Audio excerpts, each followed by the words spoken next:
He looked at Tanya, who had changed so much. Now she had short blonde hair and wore her makeup differently than when they were married. Instead of just one earring in each ear, she now had several. Her lips were bright and full. Tanya's body looked different too. She appeared more exaggeratedly curvy. Through her thin dress, some jewelry and a tattoo were visible. Matt couldn't find words as Tanya stared at him, shaking her head not quietly, hoping only he would see. Before long, someone bumped into Matt, making him look over.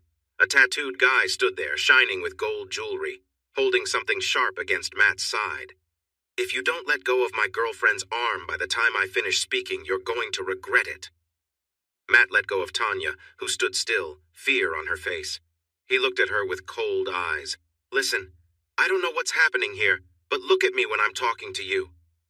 Matt slowly turned to face Mickey, his anger clear, while Tammy moved closer to Mickey's side. Mickey watched both of them, sensing something wasn't right. He asked Tammy, "Do you know him?"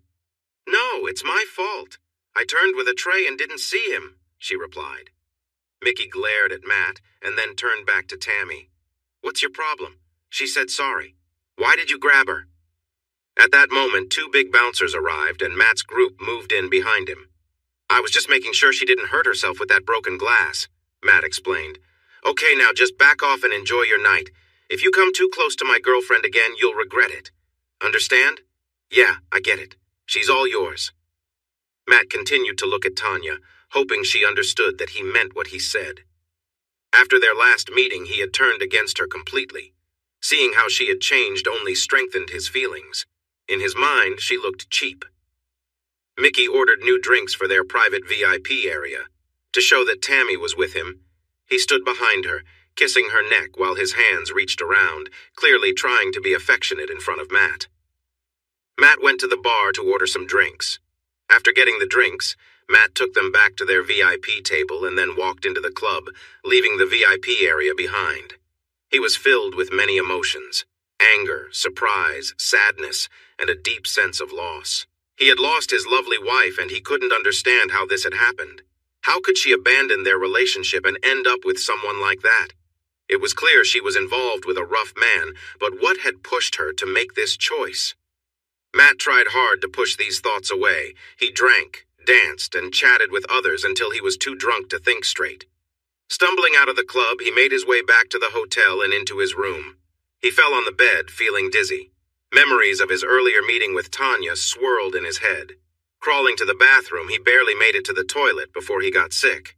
Eventually, he fainted on the bathroom floor. Warm water woke Matt up. Feeling fuzzy and confused, he realized he was sitting fully dressed on the bathroom floor in the shower. He looked up and saw someone outside. "Hey, buddy, you were not in a good shape. I thought it would help to get you under the shower. I'll go make you a cup of coffee. You should take off those clothes and wash them as best you can here. Hang them on the radiator to dry." It was Mark, his co-worker, who was sharing a room with him. Matt nodded and started to get up, ready to clean himself up. 10 minutes later, he came out of the bathroom wearing a robe and sat on the bed. Mark handed him a strong cup of coffee. "All right, Matt. I won't dig too deep, but I could tell you knew that woman from the club. I have experience reading people's faces and actions, so I know there's more to this situation." Matt looked down at the floor and started to cry. He felt the pain of losing his wife, even though he was angry with her for what she had done. As he calmed down, he began to share his whole story, starting from a childhood accident up to the present. "Wait a second, Matt," Mark interrupted. "Did you mention the guy was named Lance? I think I know him. It's a small world. He wasn't part of my unit, but we were at the same camp. I remember him a bit. His wife didn't fit in with the others, so they moved away. I heard other wives say she was looking for a way to get more freedom. She was kind of left out, if I remember right." Matt continued his story until they sat there talking. Other than Tanya's old boss, Graham, Matt had never shared his story. "I'm really sorry, Matt. That's a tough story. My wife left me a few years ago, so I understand how you're feeling. Do you think she's involved in something secret and believes she can return to you later? It seems off. She might be in a bad situation or influenced in some way, but something feels wrong with it all." They sat quietly as Matt stared at the floor, holding his coffee cup. "Listen, I know people who might have information about ongoing cases. Maybe about your wife if you want to think of her that way. There are those who owe me favors and will help if I ask. I've pushed my past aside for personal reasons, but I want to help you, even if it's just to figure out why she has chosen such a strange path. I think it's important to learn about these people, Mr. Smith and Mr. Jones, as I have a feeling that you may not be done with them yet. Matt looked at Mark and thanked him. It was 3 in the morning and he was exhausted from the shock of finding Tanya and from drinking too much. He climbed into bed full of mixed emotions and quickly fell into a troubled sleep. The next day they left the hotel and had a few last drinks before taking the train back to London. Matt felt quiet and expected many questions. He didn't know that Mark had asked the others to let Matt be for now, and that he would share his story when he felt ready. All Matt could think about was how this had happened. Why had his wife changed so much to become the person he had seen in the club? While Matt was lost in thought, Mickey had many questions. It was clear that something deeper had happened besides the dropped tray. Tammy had dropped it in shock, and he could see she was trying to hide what she was feeling. He asked her several times that evening what was wrong, but she kept saying it was her fault for not noticing someone behind her. Once they returned to their area after the incident, he noticed her behavior and body language had changed, as if she were hiding something. But what could it be? He decided to look into it the next day by checking hotel security footage and the identification of guests who checked in. Once he had a lead on who this guy was, he would get Lucas Jones to help investigate further. By Sunday lunchtime, Mickey had found a scan on his phone showing an identity card for Matt Andrews, the man from Saturday night. Tammy had improved, but she wasn't quite herself yet. He considered pushing her for more information, but decided to wait until he learned more from Lucas. They drove to Mickey's mom's house for dinner, and Matt noticed that Tammy seemed to relax after a few minutes in the car. He thought she may have been worried about more questions. This made him believe it wasn't just a random occurrence. Meanwhile, Matt returned to his apartment and saw a message from Sandra on his phone. He had been seeing her more often, and she was becoming more like a girlfriend. He replied to her message, and then she video called him. "Matt, you look terrible. Did you have a wild night?" "Yeah, I really overdid it last night and feel awful. I need to take care of myself and go to bed early. I have day shifts starting tomorrow." "Oh, that's too bad. I've missed you and wanted to come over to show you how much." "Sorry, Sandra. Can we meet after work tomorrow? I'll treat you to dinner then. Does that work for you?" I guess so. I'll have to call one of my other friends tonight since my favorite toy isn't working." She laughed and sent him a kiss, and he returned the gesture before ending the call. A few moments later, she sent him a restaurant reservation for the next night, and he replied simply, "See you then." Matt then called Graham. "Hey, Matt, it's been a while. How are you?" "I found her, Graham." There was a short silence. Graham's tone showed his concern. "Is she okay? Did you talk to her? Where can I find her?" "Slow down, Graham. The Tanya we knew is gone. If you saw her in the street, you probably wouldn't recognize her. She ran into me. She goes by the name of Tammy now and is with a guy named Mickey who owns a nightclub, casino, and other businesses around South End. You can find her picture in an article online about hotels in South End." "Matt, you know who this Mickey is, right?" "Yeah, I looked him up today. I was at a stag weekend and bumped into her at his nightclub. I think he might be why she left everything behind, but I still don't get why she made that choice." Graham was typing on his laptop as Matt spoke. "Matt, are you serious? That blonde woman is Tanya? I wouldn't have recognized her. Do you think something's wrong with her? I'm going to come there and see if I can get into the club."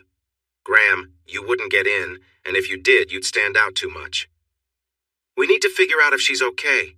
If she's in trouble, we have to find a way to help her, Matt." After a moment, Matt said, "I have an idea, Graham. I'm going to try to get close enough without being noticed, so I can find out if she is there by her own choice or if someone is making her stay. If it's her choice, then we can leave her be. I want to forget about her and move on." They talked about this for a while. Graham mentioned he would investigate Mickey, but Matt said it was not worth it. It was her life to lead now. "Matt, I feel so guilty. I let Smith and Jones get close to her even though I tried to stop it. This is my fault. If I had paid more attention, I could have changed things." "I don't think you could have, Graham. As I think about it now, I remember how hesitant we always were when discussing work and family. We didn't see how much she wanted to succeed, and that's what Smith and Jones took advantage of. But I told you, it's too late for us. We cannot go back to being a couple." After they ended the call, they looked at how to learn more about Tanya's life. Matt considered wearing a disguise to return to the club. After thinking it over for a day, he decided to shave all his hair off and grow a beard. That should make it hard for people to recognize him, as long as he kept his distance. 3 weeks later, Matt and Sandra checked into a nice hotel close to the casino and nightclub in South End. They planned to spend Saturday night and Sunday there, enjoying a good meal, visiting the casino, and then going to the nightclub. Matt showed Sandra the VIP passes he had bought, and she was thrilled. Once they got to their room, Sandra said she wanted to take a shower before anything else. Matt sat on the bed, looking up nearby bars and attractions to pass the time, while he waited for her to finish. When Sandra came out of the shower, she had a playful smile on her face and asked if he had any fun ideas for the night. She stood in the doorway, wearing a bright blue outfit that hugged her figure. Her legs had cute patterned stockings that added to her look. She walked to Matt, playfully unbuttoning his shirt and making it clear she wanted to be close. She felt happy seeing his excitement. Climbing onto the bed, she positioned herself above him and reached down to touch him a few times. Lowering her body a bit, she let him gently slide against her skin, feeling the connection with each movement.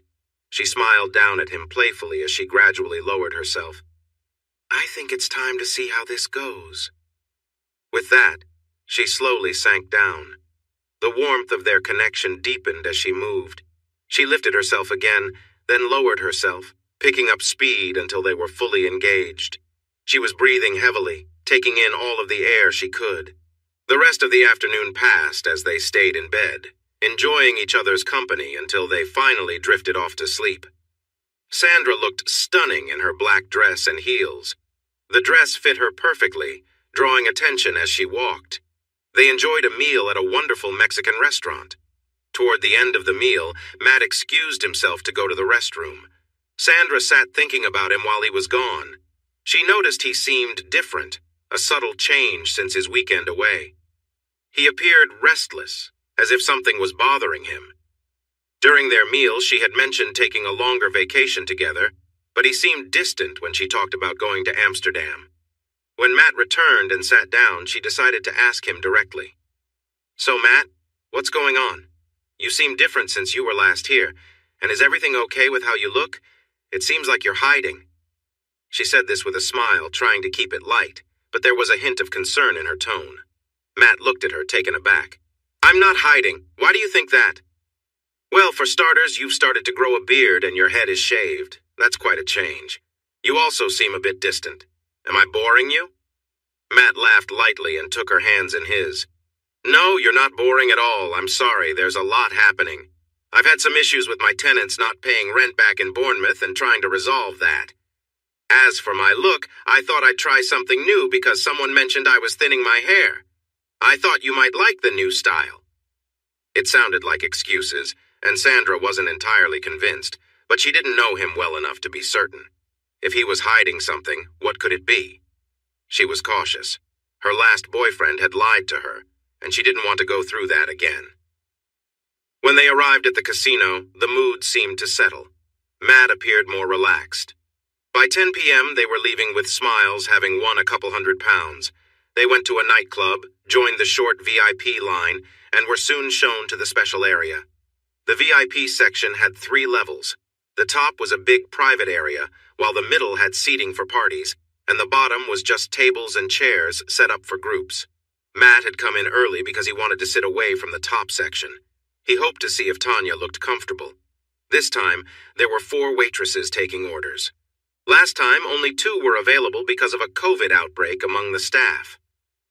Sandra looked around the club and was fascinated. She saw a male dancer moving on a stage nearby. She glanced at Matt, who seemed a bit anxious and restless. She wanted to help him relax. "Are you sure you want to be here?" she asked. "You're right. We should just enjoy ourselves, right?" He stood up, took Sandra's hand, and they headed to the dance area to enjoy a few songs. After about 30 minutes, they returned to the table for a drink and a break. Matt noticed that the top section was still empty. A little later, a man, a woman, and a large guard walked in and headed to the top section. Many people watched them as they approached. Mickey wore a sharp blue checkered suit that stood out. His big gold rings shone under the lights. Tammy wore a very short black dress that hugged her figure. It shimmered as she moved, drawing attention as she climbed the stairs to the private area. "Oh, wow, Matt, did you see that woman? Her dress looked like it was painted on, and those tattoos on her legs? She was stunning. I can see why she's with that guy. He seemed serious." "Do you think they own the place?" "I guess so. They have a bouncer making sure no one gets too close." They were sitting and drinking, and Sandra kept glancing up at Tammy. She admired Tammy's bold tattoos and envied her confidence in wearing such a daring outfit. While Sandra's feelings leaned toward envy, Matt was more concerned about whether Tammy was there willingly, but she seemed perfectly fine. Soon, another couple joined them, and the two women began chatting happily. Matt saw enough to report back to Graham that Tammy was okay and that he wasn't too concerned. He didn't want to see her again after tonight. Matt and Sandra continued to switch between dancing and taking breaks at their table. Just as they were about to leave, Matt heard a familiar voice behind him with a hint of an Australian accent that made him tense up. "I thought I recognized you. A bit late, but glad you made it." Matt's heart raced as he recognized Mr. Jones, who was waving to someone in the VIP section. Lucas pointed at Matt, and although Mickey didn't know him or Sandra, he waved for all of them to join him. "Looks like you're moving up in the world. Come on, let's go thank our host." Sandra was puzzled, but figured that Matt must have known this man from the stag party. However, she felt excited about being invited to join the owner and his friends, enjoying the jealous glances from other VIP guests as they moved up. Well, look who it is. Couldn't stay away, huh? I like the new haircut, but maybe it's not just the place." Mickey greeted them warmly, but Matt sensed it was insincere. Then Mickey seemed to freeze, staring at Matt, his expression shifting. "No, it's not the place, it's—" Suddenly Mickey burst out laughing, slapping his thighs as everyone else looked confused, trying to understand what was so amusing. After a few moments, he calmed down, wiped a tear from his eye, and came over to Matt, throwing an arm around his shoulder. "I think we should introduce ourselves, don't you? What's your name, beautiful?" Mickey was looking at Sandra. "Oh, I'm Sandra. Matt had brought me here for a romantic evening," Sandra said. Mickey chuckled and shook his head. "Sandra, I think your boyfriend might be keeping you in the dark a little bit," he teased. Mickey introduced the group in the VIP area, which included his sister Tammy, her husband, and Lucas Jones. Then, pulling Matt closer, he made his next announcement. "Everyone, this is Matt. He used to date Tammy a while back, and I do mean that boyfriend." Everyone but Sandra, Tanya, and Matt laughed. Sandra shot an angry look at Matt, who was staring at Tanya, trying to avoid eye contact with anyone. "This is too funny. Why aren't we on one of those TV shows where they give you money for catching moments like this on camera?" Mickey joked. He waved over a waitress and ordered a bottle of champagne, then turned to Sandra. "Sandra, why don't you sit down with us? Lucas, make sure she enjoys herself. Show her how to dance properly. I need to have a little chat with Tammy and Matt in the office." Mickey, along with two bodyguards, then led Matt and Tammy to his office. The room was large, with a meeting table and a few sofas arranged around a coffee table. The whole time, Matt and Tammy stayed silent, exchanging worried looks. Mickey pointed at a chair, and the bodyguards pushed Matt down into it when he hesitated. They tied his wrists to the chair. Mickey whispered something to one of the guards, who left the room. Mickey turned his attention to Tammy, who stood still, fear evident on her face. She was trying to figure out what was going to happen, worried that Matt might reveal too much about their past. "You lied to me when I asked if you knew him, and I found out the truth," Mickey said, his voice cold. "I'm not happy about that. I'll deal with you later, but first, Matt needs to understand where he stands." Mickey glared at them, his anger clear in the tense atmosphere. Tammy, desperate, tried to speak. "Please, Mickey, it was a long time ago. Let him go. Before she could finish, Mickey stepped closer to Matt, his actions deliberate and threatening, sending a clear message of control without saying another word. The tension in the room grew, and it was clear that things were not going to end well, but no more words were needed to make that point. Mickey's voice was sharp and commanding. "If you want even the slightest chance of him making it through tonight, now." Tammy's eyes filled with tears as she hesitated, the weight of Mickey's demand crushing her. She moved closer to Matt, standing just a couple of feet away. Matt, his emotions swirling, refused to let his tears fall, though they threatened to. Mickey positioned himself behind Tammy, leaning in close as he stared at Matt, who was trying to look away. Mickey instructed his bodyguard to force Matt to face them. Matt closed his eyes tightly. "Open your eyes or you'll regret it," Mickey snapped, his voice laced with threat. "And you, keep looking straight at him." Reluctantly, Matt opened his eyes. Mickey's smirk grew as he maintained control over the situation, sending a clear message of power and dominance without needing to say more. Mickey's tone remained cold as he continued speaking to Tammy, mentioning past events and asserting control over her. He made it clear that stepping out of line would come with severe consequences. Meanwhile, Tammy's desperation grew as she tried to reason with him. "Please, Mickey," she begged. "I should have told you everything from the start, but it was just an accident that we ran into each other. You know you're the only one for me." Just then, the other bodyguard returned with a bottle of strong alcohol. Mickey nodded, and the guard moved to Matt, gripping his face tightly. Despite Matt's attempts to resist, he was forced to swallow a large amount of the drink, coughing and sputtering as it went down. Once it was done, Mickey's voice cut through the tension. "Get dressed," he ordered, signaling an end to the standoff but leaving the air thick with unease.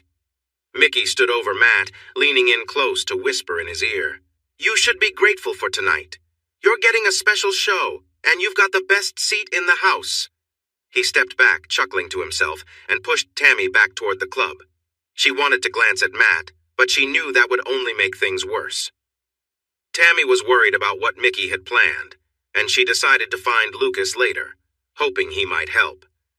Back in the club, Mickey joined the group in the VIP area, though Sandra was nowhere to be seen. "Where is she?" Mickey asked Lucas. "I handed her off to Eduardo," Lucas replied.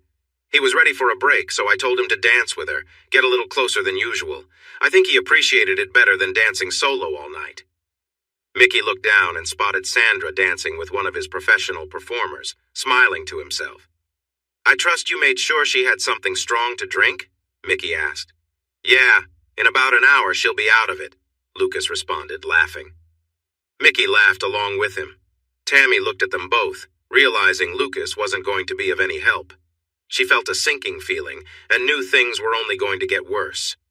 Meanwhile, Matt's head spun as he slowly regained awareness. The sounds around him were confusing and unsettling. He tried to lift his head, but the overwhelming smell of vomit made him gag again. As his senses started to come back, he realized his hands were tied to a chair. Memories of where he was slowly returned, and he tried to focus on the noises in front of him. Through his blurred vision, the world around him began to sharpen, and what he saw made him sick once again. In front of him, the unsettling sight confirmed his worst fears, making his stomach churn even more. Tears mixed with his nausea as he realized the disturbing reality of the situation, leaving him helpless and overwhelmed by everything happening around him. With a slur, he begged, "Please stop. This has nothing to do with Sandra. Let her go." "You're foolish," the other replied. "You should have considered that before using her to get close to Tammy. Just look at her now." After a while, Sandra trembled, and Lucas held her down. Matt, affected by both alcohol and the scene, lost consciousness again. One of the guards poured ice water over him to keep him aware, and they supported his head as they watched the unsettling situation unfold. Eventually, the women were made to kneel in front of Mickey and Lucas. Although Matt couldn't see everything clearly, he could hear unpleasant sounds as the situation continued. It seemed like Sandra was in a difficult position, and soon he lost track of it all again, despite the cold water trying to keep him alert. This horrible scene played in his mind until he either shut it out or focused on just surviving. When he woke up, he felt cold and could smell the salty air that comes from being near the sea. Rolling over, he found himself in a parking lot behind some shops near a bin piled with trash. He managed to stand, feeling unsteady and clammy from too much drinking. He found his wallet but no phone and started to stagger back towards the hotel. It was 4 a.m. At the hotel, he didn't have his key card and had to convince the night manager that he was a guest before getting a new one. He entered the room expecting to see Sandra, but she was gone. After a moment, he noticed all her things were missing. She had checked out. He returned to the desk and asked the manager if a young blonde woman had left recently. The manager confirmed she had left with a man. Matt assumed it was Mr. Jones. Despite feeling terrible, anger filled him. Back in the room, he took a shower and plopped onto the bed, quickly falling deep into sleep. He was awakened by knocking on the door he had slept past the checkout time. He opened the door and apologized, asking for 10 more minutes to pack. After leaving the hotel, he walked into town to buy some pain relievers and grab a coffee.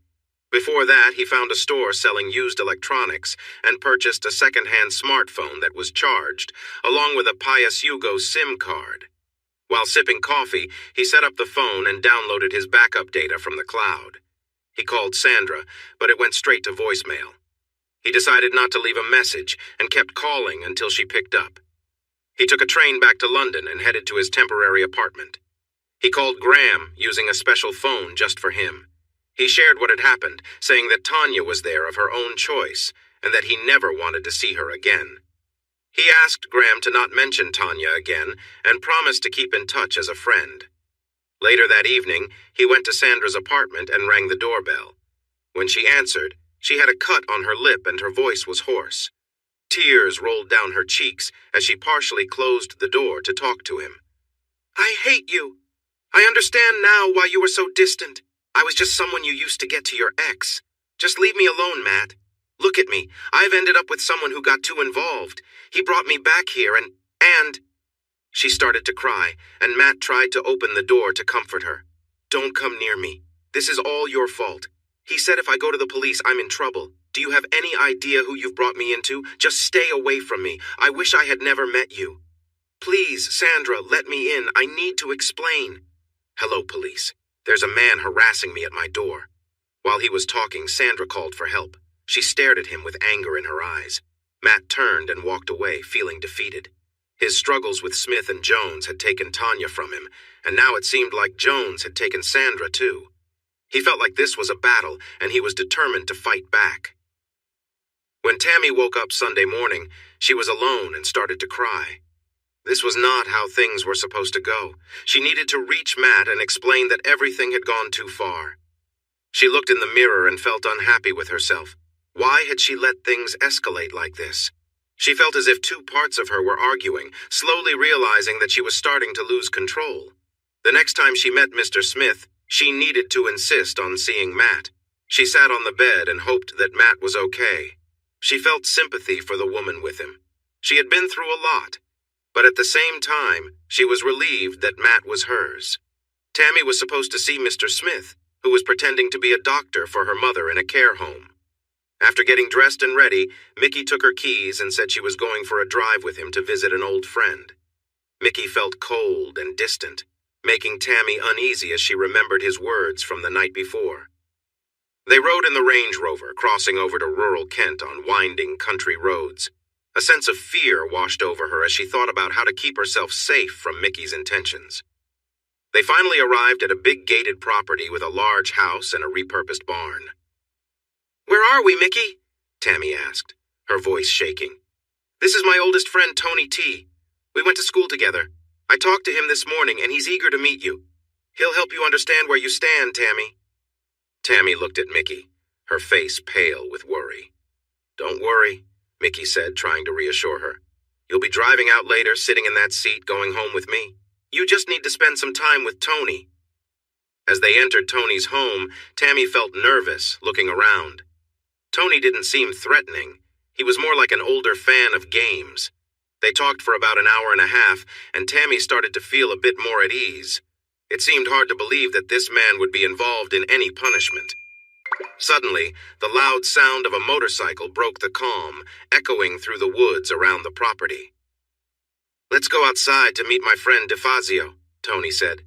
"You have an appointment with him, Tammy." Mickey stood and extended his hand to Tammy. She took it, unsure of what was happening, as they made their way outside. There stood a man who looked like he belonged in a movie about a tough future. He wore old black leather and had a crew-cut hairstyle. A face mask covered much of his face, with a zipper across his mouth and holes for breathing. His bright blue eyes peered out from the mask, looking at Tammy in a way that made her shiver. She grabbed Mickey's arm, feeling increasingly anxious. Mickey calmly approached Tammy and took her arm, guiding her away as she protested. "You know what happens with betrayal, Tammy. This time you'll leave here, but next time, who knows?" he said. DeFazio pulled Tammy towards the barn. Once inside, he closed the door behind them. Mickey followed Tony into a small room filled with computers. Tony indicated for Mickey to sit and watch 2 screens showing video from the next room, complete with high-tech graphics. This was what Tammy would see when she put on virtual reality goggles. Mickey stayed behind as Tony went to help DeFazio with Tammy. What Tammy didn't realize was that Tony had unusual interests. Mickey had heard that someone was creating advanced equipment that could change the way people experienced certain activities. He received a phone call asking how things were going and if he could bring his girlfriend to try it out. He explained that she needed some discipline, and he felt strongly that something needed to be done to fix it. Mickey wasn't allowed in the room, but his friend Tony had just the right person to help. His new friend, known as DeFazio, would handle everything. Even though Mickey couldn't be there, Tony promised that the view from the screens would be interesting. He also knew that Tammy was pregnant, and while the physical effects were minor, it was all about how the mind interprets experiences. For the next 2 hours, Mickey watched DeFazio work. He felt like he was watching a master at his craft. When Tony revealed who DeFazio was, Mickey found it amusing. It showed how easy it was to mislead people with the right stories. Eventually, it all came to an end. DeFazio left the barn, hopped on his motorcycle, and drove off without saying a word. Mickey thought it was great. He asked Tony to thank him and mentioned that they were doing something special together. They took Tammy inside, and Tony insisted she take time to relax in silence. She kept glancing at herself, expecting to see a difference. The virtual experience she had felt so real that she thought she might not make it through. After 4 hours, they helped Tammy into the car and wrapped her in a blanket. The ride home was quiet, with Tammy staring blankly out of the window. When they arrived back in Essex, Mickey said before getting out of the car, "Next time it won't just be virtual, it will be real, and you know how that could end." Tammy nodded slowly. It had been a frightening experience, and she knew she wouldn't survive if it were real. This confirmed in her mind that things had gone too far. The following weekend, they were supposed to fly to Dubai on Friday for a week with Lucas. On Monday, Tammy received an unexpected call from the care home about her mother.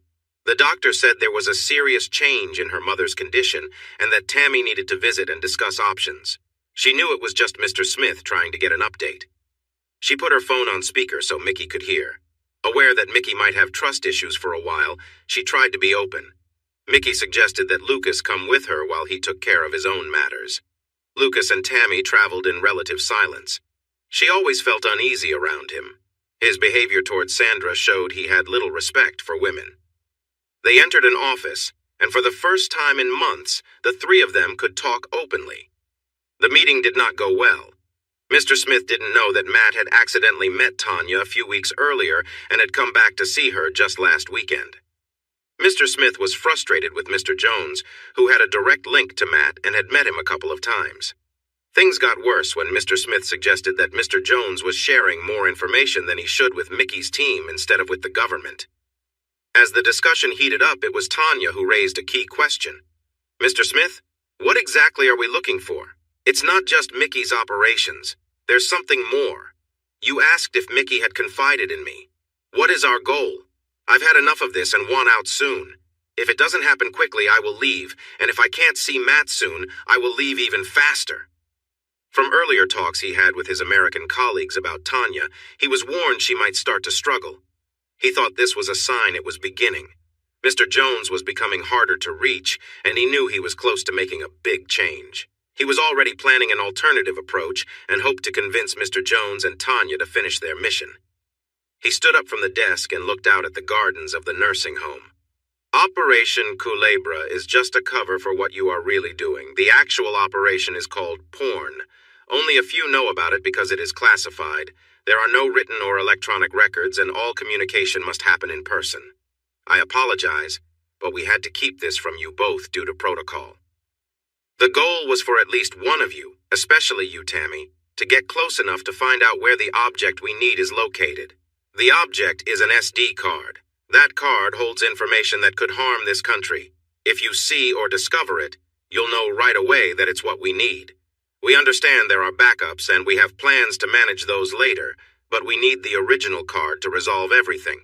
I shouldn't share this, but we have to work towards an end. Has Mickey ever hinted at where it might be or shown you something important? Tanya answered. Yes, he did. He said he would tell me something when the time is right, but I did not know what he meant. You need to press him for answers. I know you're in a tough spot, but when things get better, try to find out where it is.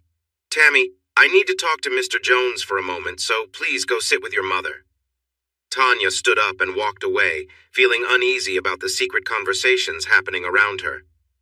You are keeping things from me, Polly. I told you before to choose your side carefully. Can you explain why former military people from the government are asking about Tanya and Mickey? No, I can't. Do you think Matt has talked to someone? I wasn't there when Matt first showed up, but Mickey asked me to learn more about him. Luckily, the story about the tattoo and being a college boyfriend worked and helped. I thought Mickey would handle him, but he didn't. If Matt comes back, Mickey has made it clear he'll deal with him, but what about what she wants? Should I help with that? No, let it be for now. At least I can keep an eye on her by coming here, but if we lose this connection, we'll be in trouble. Polly, remember what I said? Keep in mind which side you're supposed to be on. We need to find a way to get what we want. Lucas Jones left, thinking of his plans. Smith had pointed out the weak link, and he intended to take advantage of that. He figured out when Mickey might tell Tammy what was on the SD card, or, even better, where to find it. He was not changing sides. He was going out on his own with whatever he could take.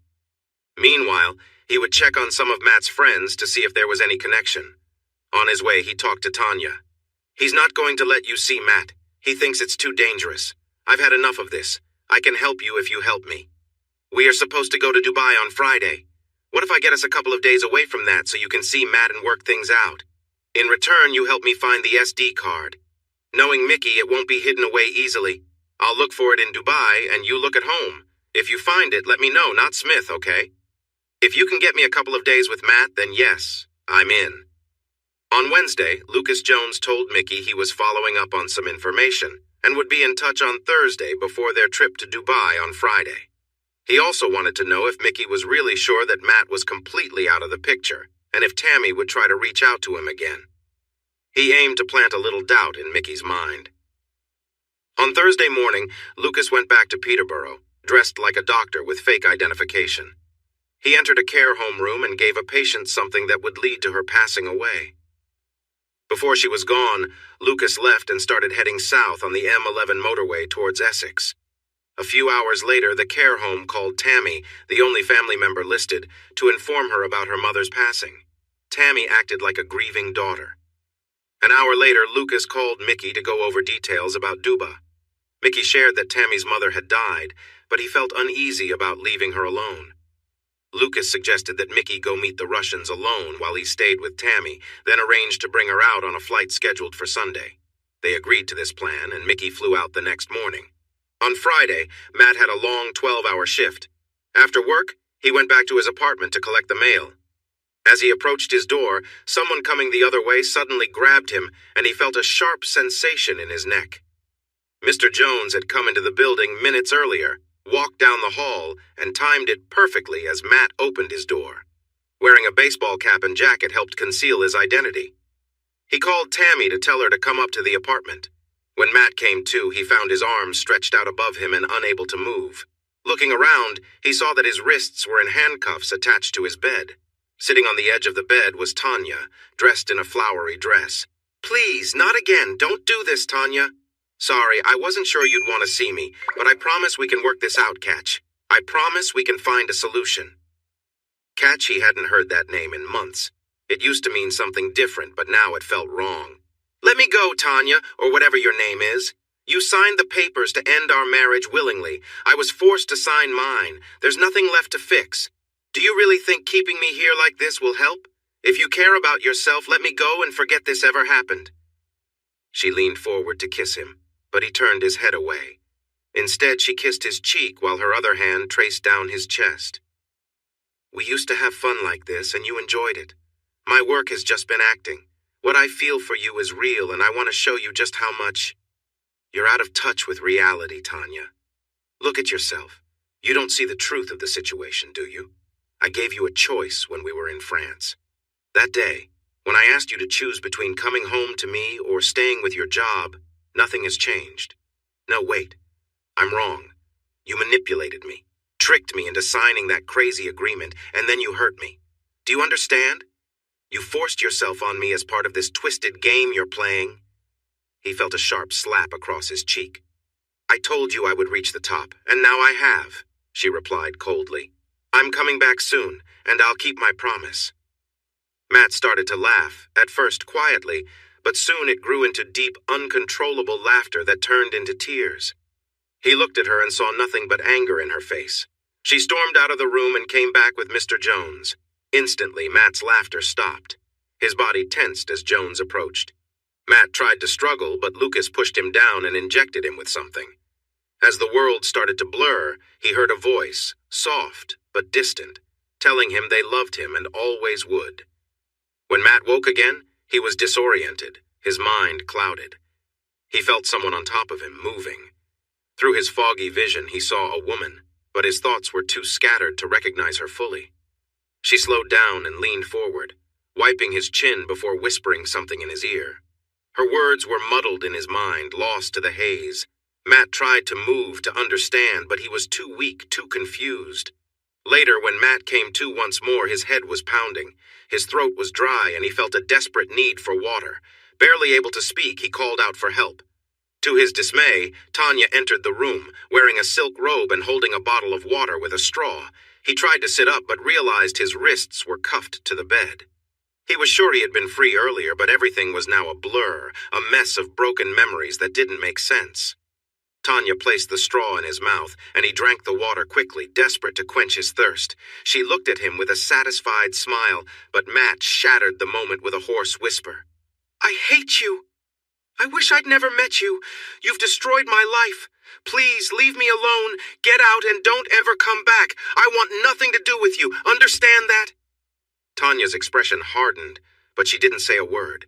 She removed her robe and moved closer, though Matt's mind was too far gone to protest. The fog from the drugs still lingered, leaving him powerless to stop what was happening. As the room remained silent, Matt's thoughts drifted away, overwhelmed by the confusing mix of emotions and exhaustion. She leaned forward and wrapped her arms around his neck as she started to pull herself up and down. She tightened her grip as she began to make it difficult for him to breathe. Trying to break free, he began to struggle, feeling more and more trapped. In a moment of panic, he looked directly into her eyes and realized something was very wrong with her. She smiled back at him, showing no sign of understanding.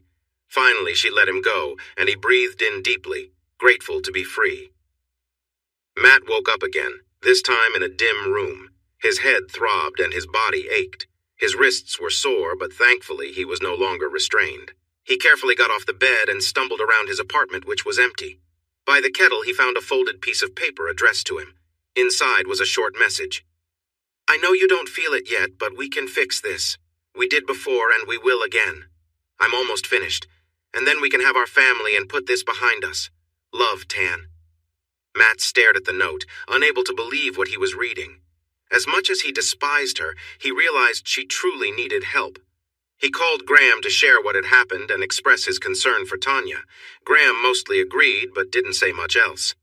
Matt prepared a light meal and noticed it was 11 a.m. on Sunday. He wasn't sure how long it had been since Tanya left, but he had some fragmented memories. He remembered Mr. Jones giving him something and warning Tanya that it could be harmful if they continued. He guessed they must have left late Saturday or early Sunday.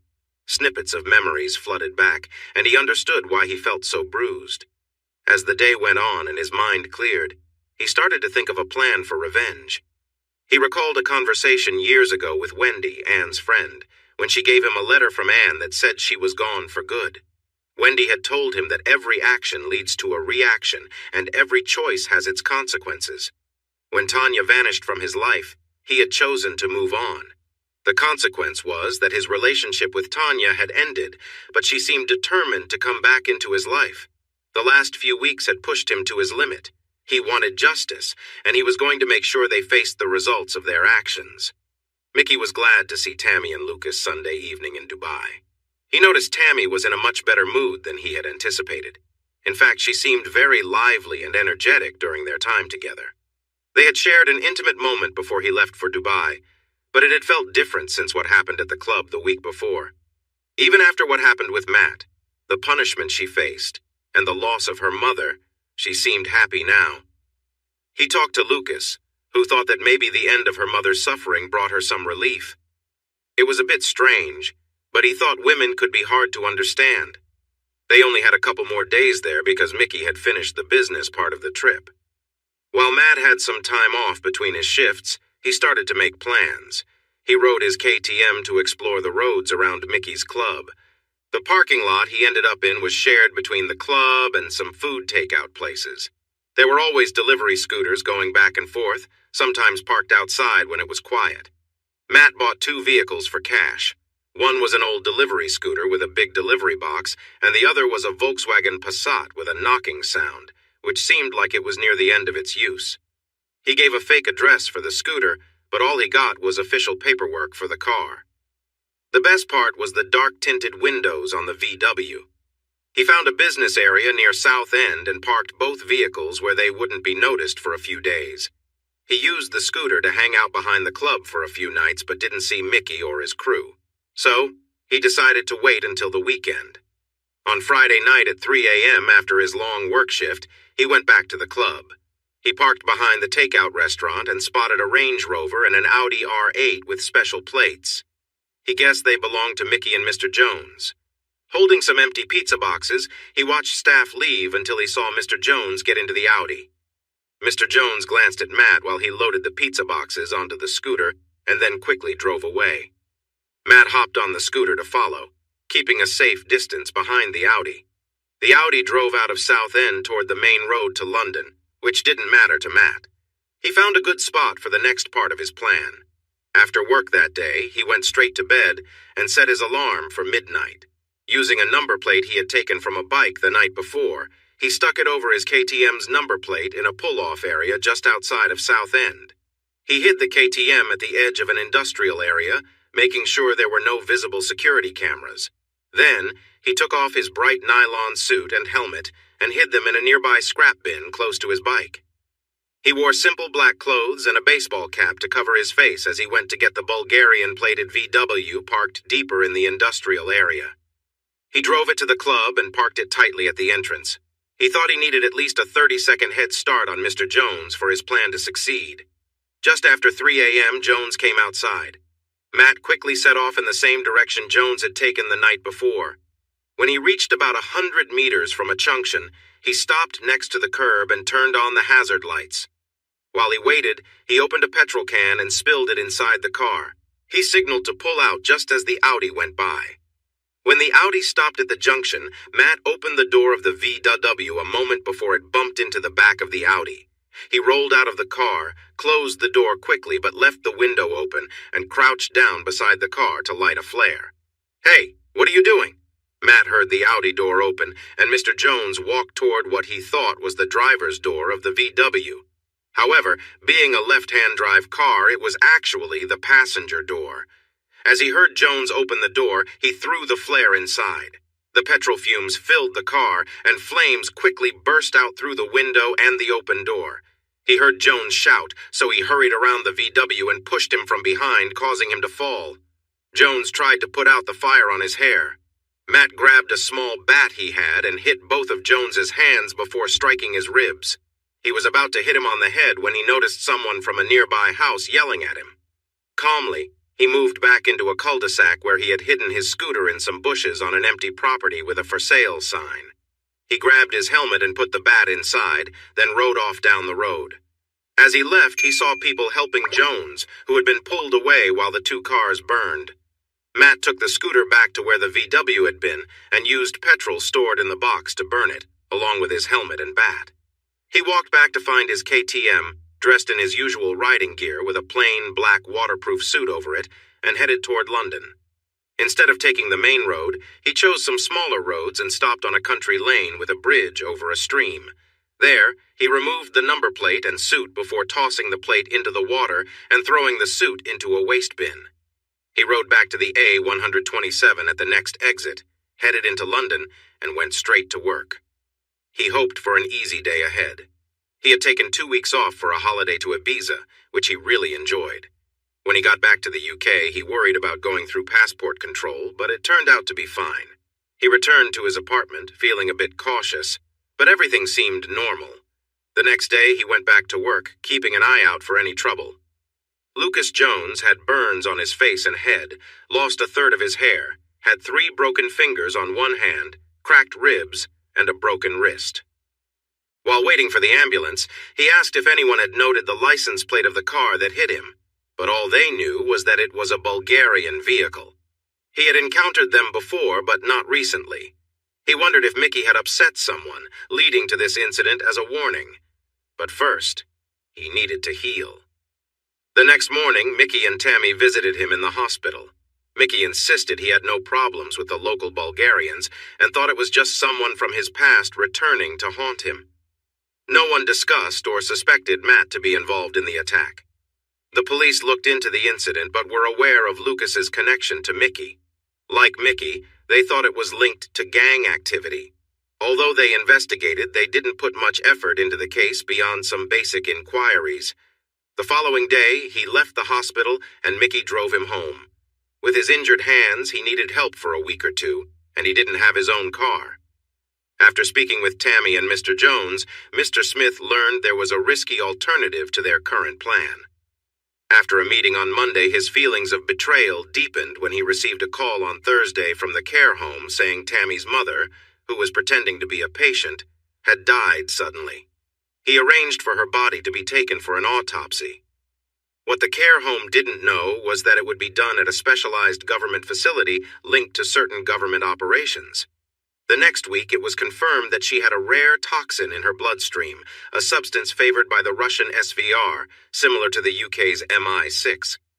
Reviewing security footage from the care home, the person trying to conceal their identity was someone Mr. Smith recognized. There was no turning back now. A few days after leaving the hospital, Mr. Jones accessed the police report about his attack. He noted the chassis number from the VW and reached out to Interpol for details about its last known owner. Once he had that information, he knew where to begin.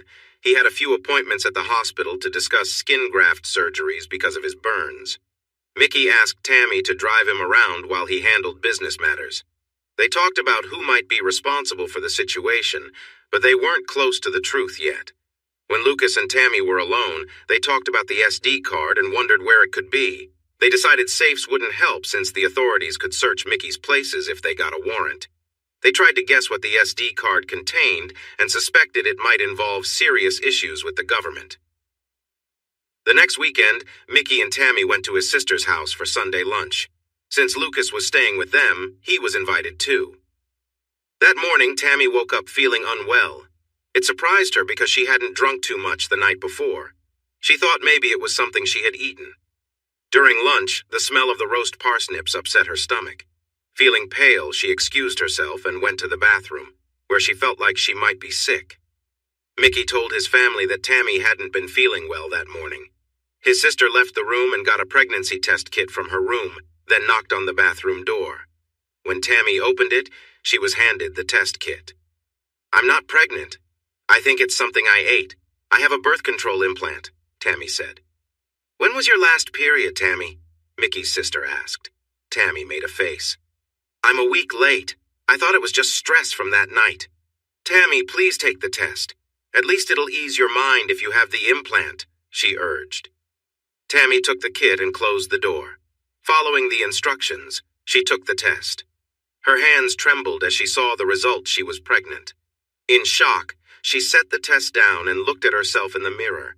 She felt a wave of anger and disappointment crash over her. Overwhelmed, she sat on the toilet seat and cried, staring at the test kit on the floor. A few minutes later, there was a soft knock at the door. It was Mickey's sister again. "Tammy, are you okay? Can I come in?" she asked. Tammy opened the door, looking devastated with red eyes from crying. She reached for Mickey's sister and began sobbing. His sister noticed the positive test kit on the floor and quickly picked it up, leading Tammy back to the dining room. "Can I have everyone's attention, please?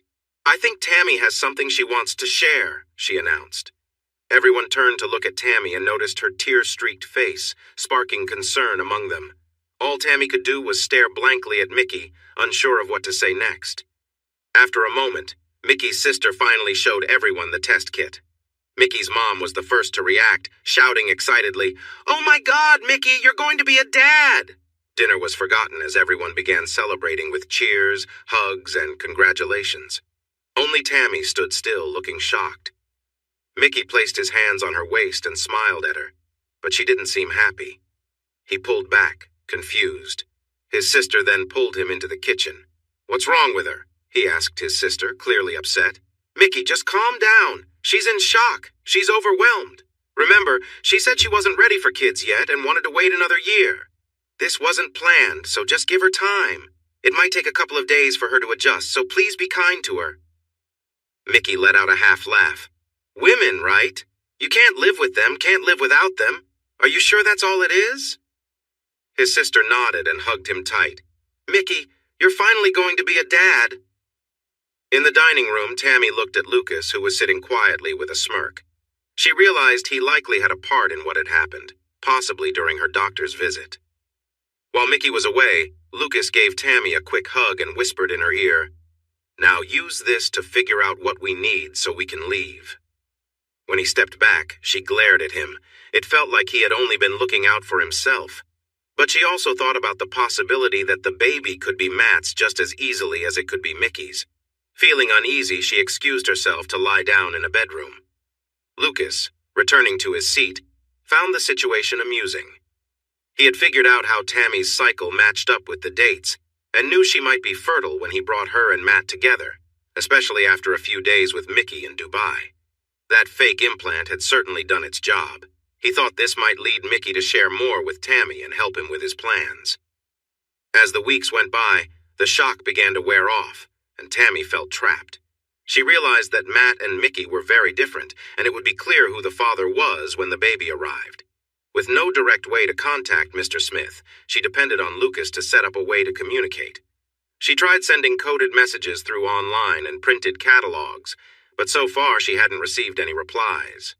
She felt stuck.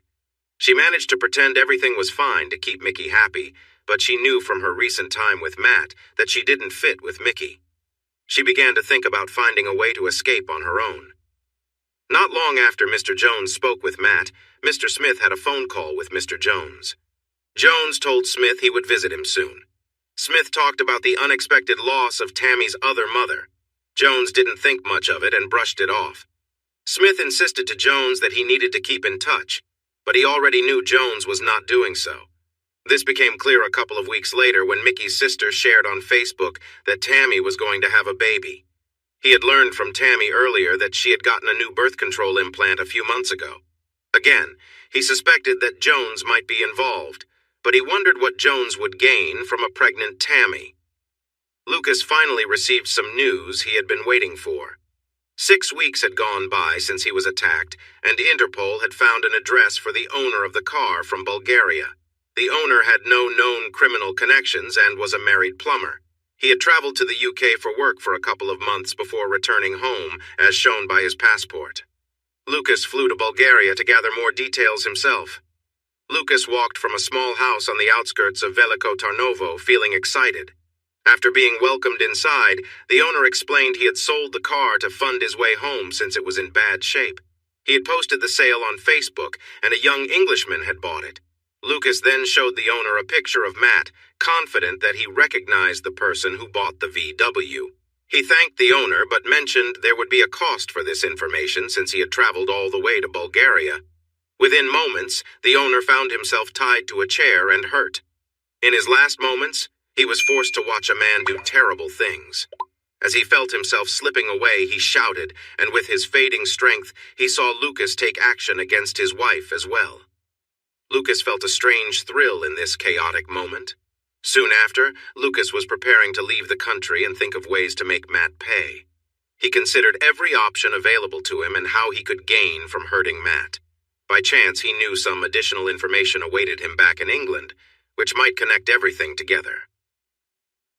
Mr. Smith had been looking into certain government offices to find out where the discreet questions about Matt and Tanya were coming from. He reviewed the file on the couple and remembered the troubled relationship noted in Matt's records. The question was whether this was merely a coincidence. His question became more interesting when he found that Jones had been investigating on his own, using his government connections without telling anyone. One of Matt's colleagues used to be in the SAS, but there is no record showing that Lance and Mark worked together. Did Matt share his plans and ask for help?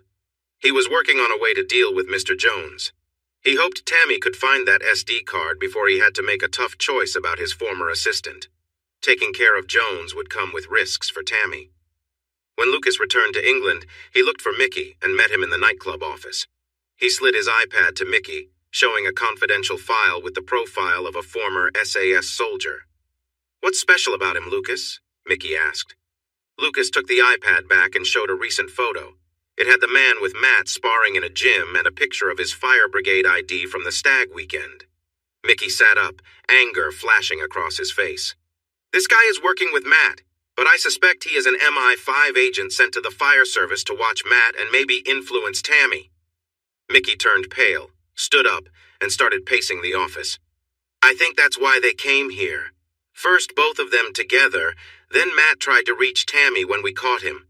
I've had the team check the video footage, and with the special scanning software, I think those were the only 2 times they attempted something here.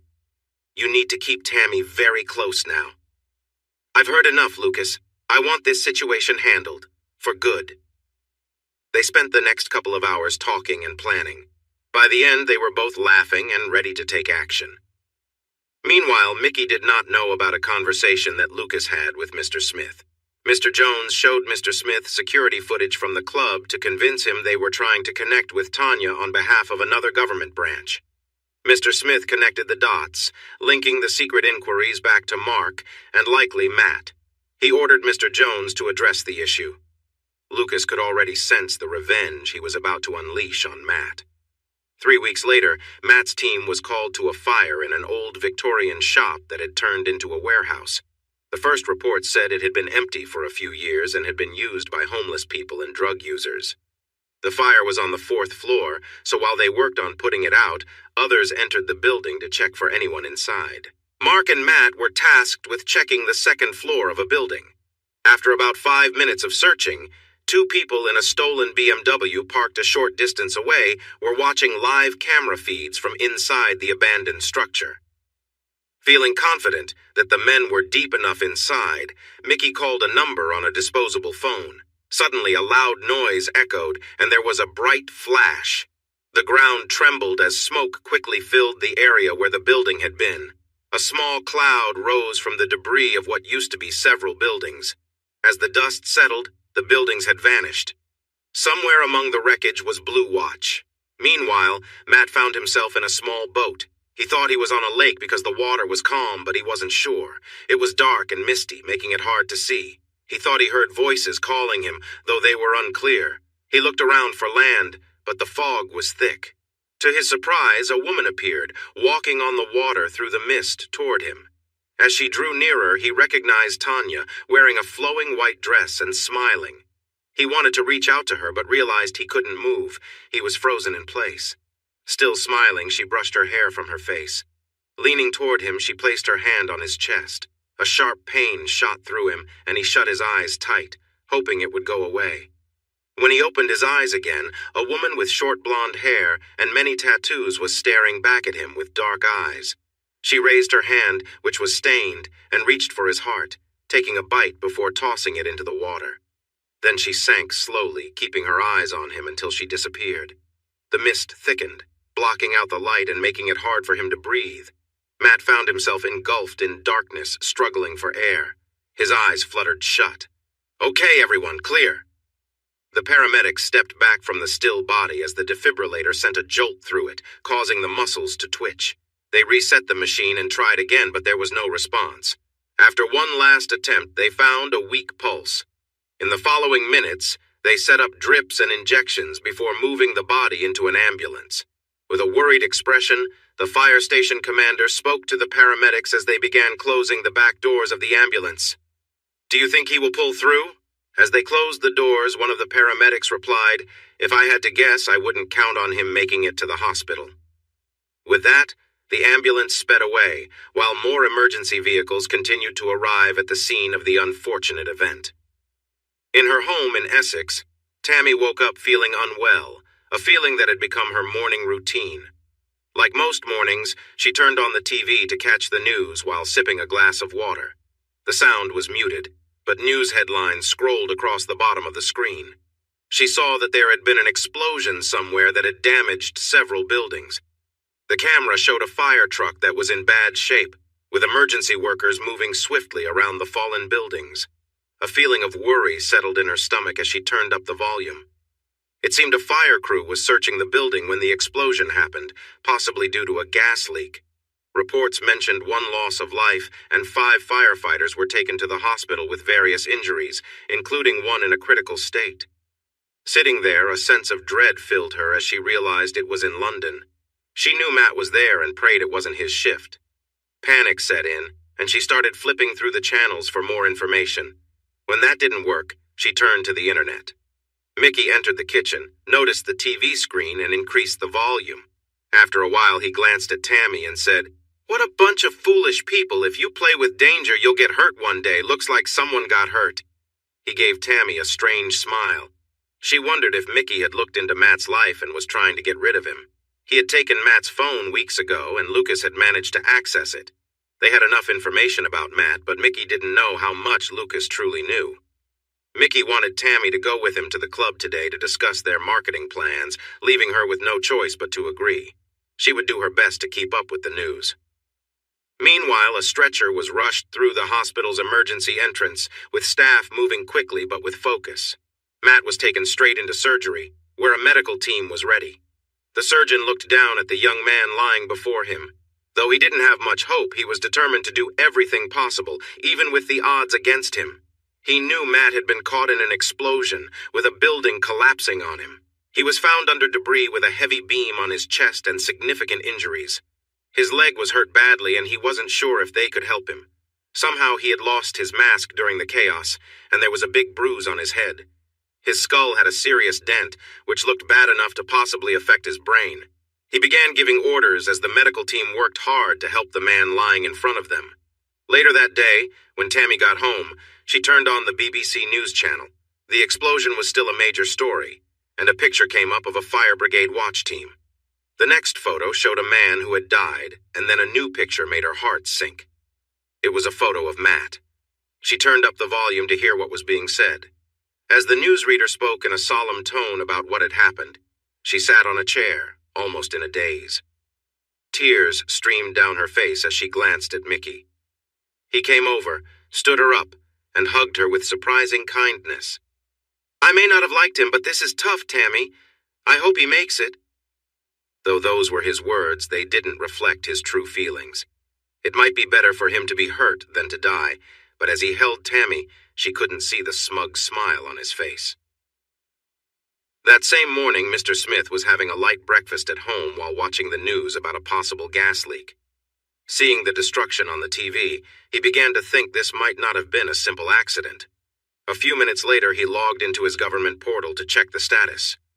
"Jones, I don't care where you are, but I want you in the office this morning. We need to talk about where our relationship is going." He had tried to call Mr. Jones earlier, but he knew he would show up eventually. While he adjusted his plans, he weighed the pros and cons of keeping their current situation going a little longer before they moved forward with Operation Doomsday. This plan was still being developed, causing some nervousness among those involved. It might be the only way to resolve this ongoing problem in the country.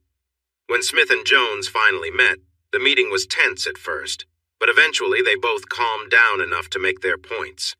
Jones was frustrated that he had been left out of the loop regarding their goals. Smith was concerned that Jones was making important decisions that could hurt their plans. They still held back some information from each other, though. "Listen, he started getting his team involved in plans to capture Tanya. I'm not sure another group in our building hasn't interfered by placing his friend Mark there to keep things uncertain. You know how it works. Keep the other team uninformed. Mickey's team was the one that found most of this information. That's why we decided to go after all of them. Smith thought about it for a moment. When things took too long or didn't go as planned, another part of the government often stepped in.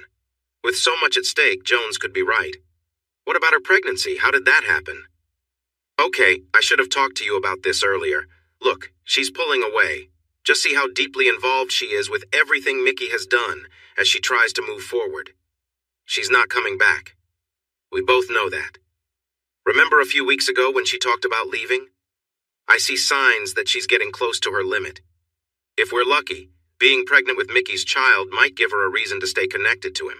We need to get that SD card and move on. Smith considered what Jones said. It made sense. This was going to be their last chance as they planned Doomsday. Jones shared some important news. The Russians had thought they could easily send weapons to Europe, then to the UK. But they got greedy, moved too fast, and lost the shipment along the way. Now they were sending smaller deliveries into Rotterdam so they could send one larger shipment from there. The downside was that it would take a while. They were making plans to ensure that the truck would enter the UK without any issues. When Jones showed the list of weapons likely being sent, Smith was surprised. The items were far beyond what street-level criminals typically used. This was the kind of equipment a terror group would dream of having. This could turn dangerous ideas into reality. He agreed to be informed about when and where the delivery would happen, so they could step in and stop it, possibly even cornering Mickey into giving up the SD card for his freedom. Jones mentioned it would take a few months due to some complicated details that needed addressing. However, it would happen. Mickey had already made a significant payment to the Russians. As Jones spoke about this, Smith could see a clear path to successfully running Doomsday. He had every angle planned out. Now, it was just a matter of waiting. After being taken to the hospital, Matt was on the operating table for over 8 hours. He died and was brought back to life twice, and now he was in a medically induced coma to help his body heal. The doctors planned to wait a short time to see if and how much his brain had been affected before deciding what to do next, which included the possibility of removing the life support that was keeping him alive. Meanwhile, deep within Matt's mind, some activity was happening. Receptors were responding to a familiar voice. He could hear Tanya crying, telling him she wished she had never left him. He wasn't sure if it was real or just in his mind. He could only understand things in a very simple way. She sat there holding his hand while the machines around him beeped and buzzed, either helping him stay alive or watching over him. The constant beeping meant things were okay. As she sat close, she told him again that she regretted leaving him and that she truly loved him. She begged him to wake up. She knew he might not hear her, but she felt she had to share her thoughts. She realized she made a big mistake when she left, and now she wanted to make things right. A nurse came in and spoke to her. "Aren't you tired? You've been here for a long time, and the records say he has no family. Are you?" "I'm his girlfriend." "Well, that's not quite right. I used to be his girlfriend, but we lost touch and then lost each other. I didn't know he was here until I saw it on the news. He has no family, so I thought. I thought we could start again when he wakes up. I believe this is meant to be." The nurse glanced at her fellow nurse's name tag. "Anne, since he has no family listed, would you like me to note your details?" Anne smiled. This was the happiest she felt in a long time. When Anne came to visit the next day, a police officer was sitting outside Matt's room. He was the only one from the explosion still in the hospital. She had to sign a register and show her ID, but the officer wouldn't say why he was there or how long he would be. It felt strange and a bit scary. For the next 4 weeks, the police officer stayed outside the room. Depending on her work schedule, she either visited before or after her shifts, and during her days off. She felt alone and wanted to be present for whatever happened next. Matt was still in a coma when his friend Mark was laid to rest. There were many people at the funeral, including lots of news reporters. It turned out that Mark had been in the SAS with his twin brother, who had died alongside him on duty. On that tragic day, Mark had watched his brother's life end right in front of him. A bomb was set off while they were near it. Even though Mark was hurt and in shock, he managed to help cover the others, saving some lives at the funeral. After that day, he carried a heavy feeling of guilt with him, like a burden he couldn't shake off. He lived with that feeling every day. After leaving the army, he found comfort in becoming a firefighter, where he could save lives instead of ending them. Some people at the funeral now realized that this was no accident. It had been planned. They were waiting for Mark's colleague, Matt, to wake up from his coma. They believed he was involved in this sad situation. Back in Bournemouth, Tanya's former boss, Graham, read about what happened to Matt. He was sure it wasn't just a coincidence. He had already done some quiet searching into Tanya's new life and had taken a few days off to follow her. With what happened to Matt, he felt that Tanya must realize it was time to step away from the chaos she had found herself in. He knew she had a regular appointment at the nail salon every 2 weeks at the same time. He planned to catch her then. Tammy parked her car in the public lot and walked down the small main street toward the pedestrian crossing. As she reached it, a man with a flat cap bumped into her. When she tried to move around him, he did too. At the last moment, he lifted his head so she could see his face. It was Graham. He told her to go into the pub, and she did. He pointed to a corner table and ordered 2 cups of coffee. He sat beside Tanya, ready to talk to her. The nail bar was directly across from the pub. Rita, the nail technician, had seen what happened and became uneasy. She called the owner of the nail bar. "Sorry to bother you, Mickey, but someone just stopped Tammy and took her into the Rose across the street. I didn't know him, so I thought I should let you know." 2 minutes later, the phone rang at the Rose pub. Mickey asked the landlord to quietly lock the front door. If anyone was inside, he should ask them to leave within 10 minutes. If the man with Tammy tried to go out, he needed to stop him. The landlord approached 2 regular customers who came in daily for a few drinks before heading to the bookmakers. He explained he needed to shut off the power and gave them £20 to spend at the bookmakers early.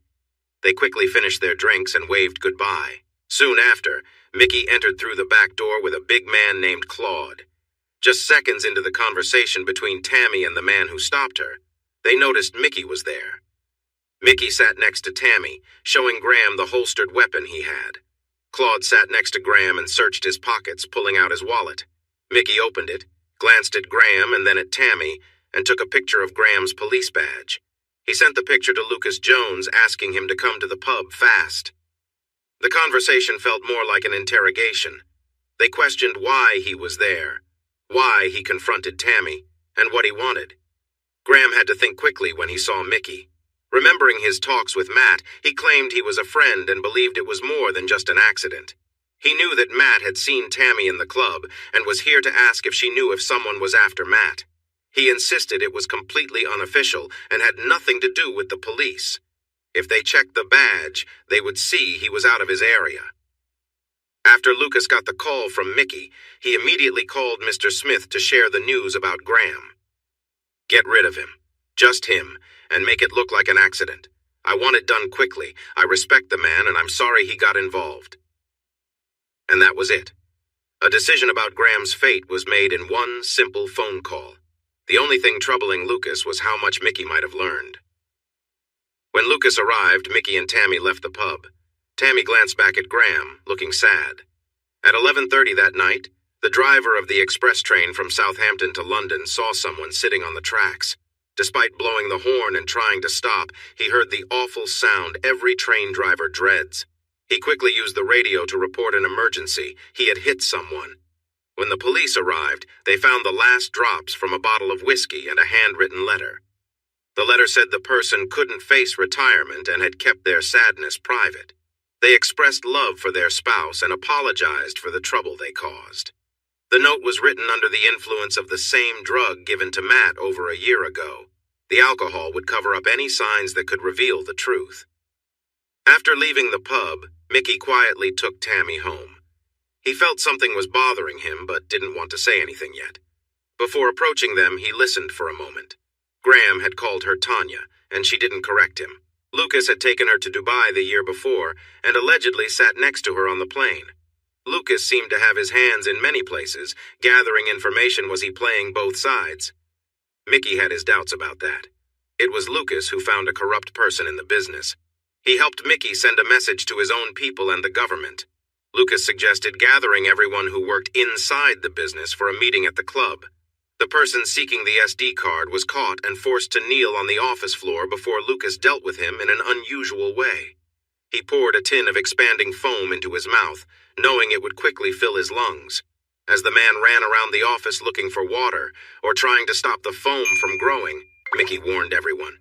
The next person who stepped out of line would find it hard to breathe, which would mean a slow end for them, much like what happened to the traitor before. After they quietly disposed of the body, Mickey made sure to leave enough evidence with it to convince the government that the SD card everyone talked about was indeed real. Since then, not a single sign showed that anyone was planning to betray Mickey. When Tanya spotted Graham outside the pub, she felt a spark of hope. She thought he might be the way out of the tangled situation she found herself in, but each passing day made it seem less likely she would escape. Tammy's mood continued to decline. Mickey noticed something was seriously wrong, which he attributed to her unplanned pregnancy. His sister had promised to visit, but she seemed to be moving away instead. Soon they would have a scan to see the baby. Maybe that would help. During the ultrasound, Mickey was overjoyed. He didn't just expect a child. He was thrilled to find out they were having twins, both boys. He couldn't wait to share the news with his mother that their family legacy would continue. But Tammy didn't share his excitement. Her smile looked weak and seemed more about sadness than happiness. On the way home, Mickey pressed her for feelings and she broke down. She expressed worry about her old boyfriend, Matt. She wondered if he was alive or not. Even though she was with Mickey now, she felt he should understand she had a past. Mickey was angry. What should have been a joyful day celebrating the babies was spoiled by her unfounded concerns. In that moment, he had an idea. The next day, Mickey, Tammy, and Lucas went to the hospital, each wearing baseball caps and keeping their heads down, trying to avoid being seen on cameras. When they reached the nurse's station, she looked at them and firmly said they couldn't enter Matt's room, even after they insisted they were friends. Lucas gestured for Mickey to sit with Tammy while he talked quietly to the nurse. He wrote a note that said to keep her voice down and to call a number. He slid it toward the nurse. She looked at the ID with his photo and read that he was a government employee. After taking the card, she made a discreet call. Once she handed it back to Lucas, she understood this was official business. Lucas signaled to Mickey and Tammy, suggesting they could go in now. He indicated that money had persuaded the nurse. Mickey and Tammy entered the room as Lucas waited outside. Tammy began to cry when she saw Matt connected to the machines, quietly beeping in a steady rhythm. A tube was placed in his mouth to help him breathe, his chest rising and falling steadily. His body looked fragile, marked with healing cuts and bandages from surgeries. One side of his head showed signs of a serious operation, with his scalp bruised in deep shades of red and purple from the trauma. Tammy approached him, holding his hand as her tears fell, trying to keep herself from breaking down completely. Mickey came over, briefly putting a hand on her shoulder before pushing her down gently. She resisted, but then he threatened to call Lucas for a final diagnosis on Matt, making her understand exactly what he meant. "Do what you're told, and we'll leave here with these machines still working. If not..." Tammy knew she had no choice. Defeated, she dropped to her knees.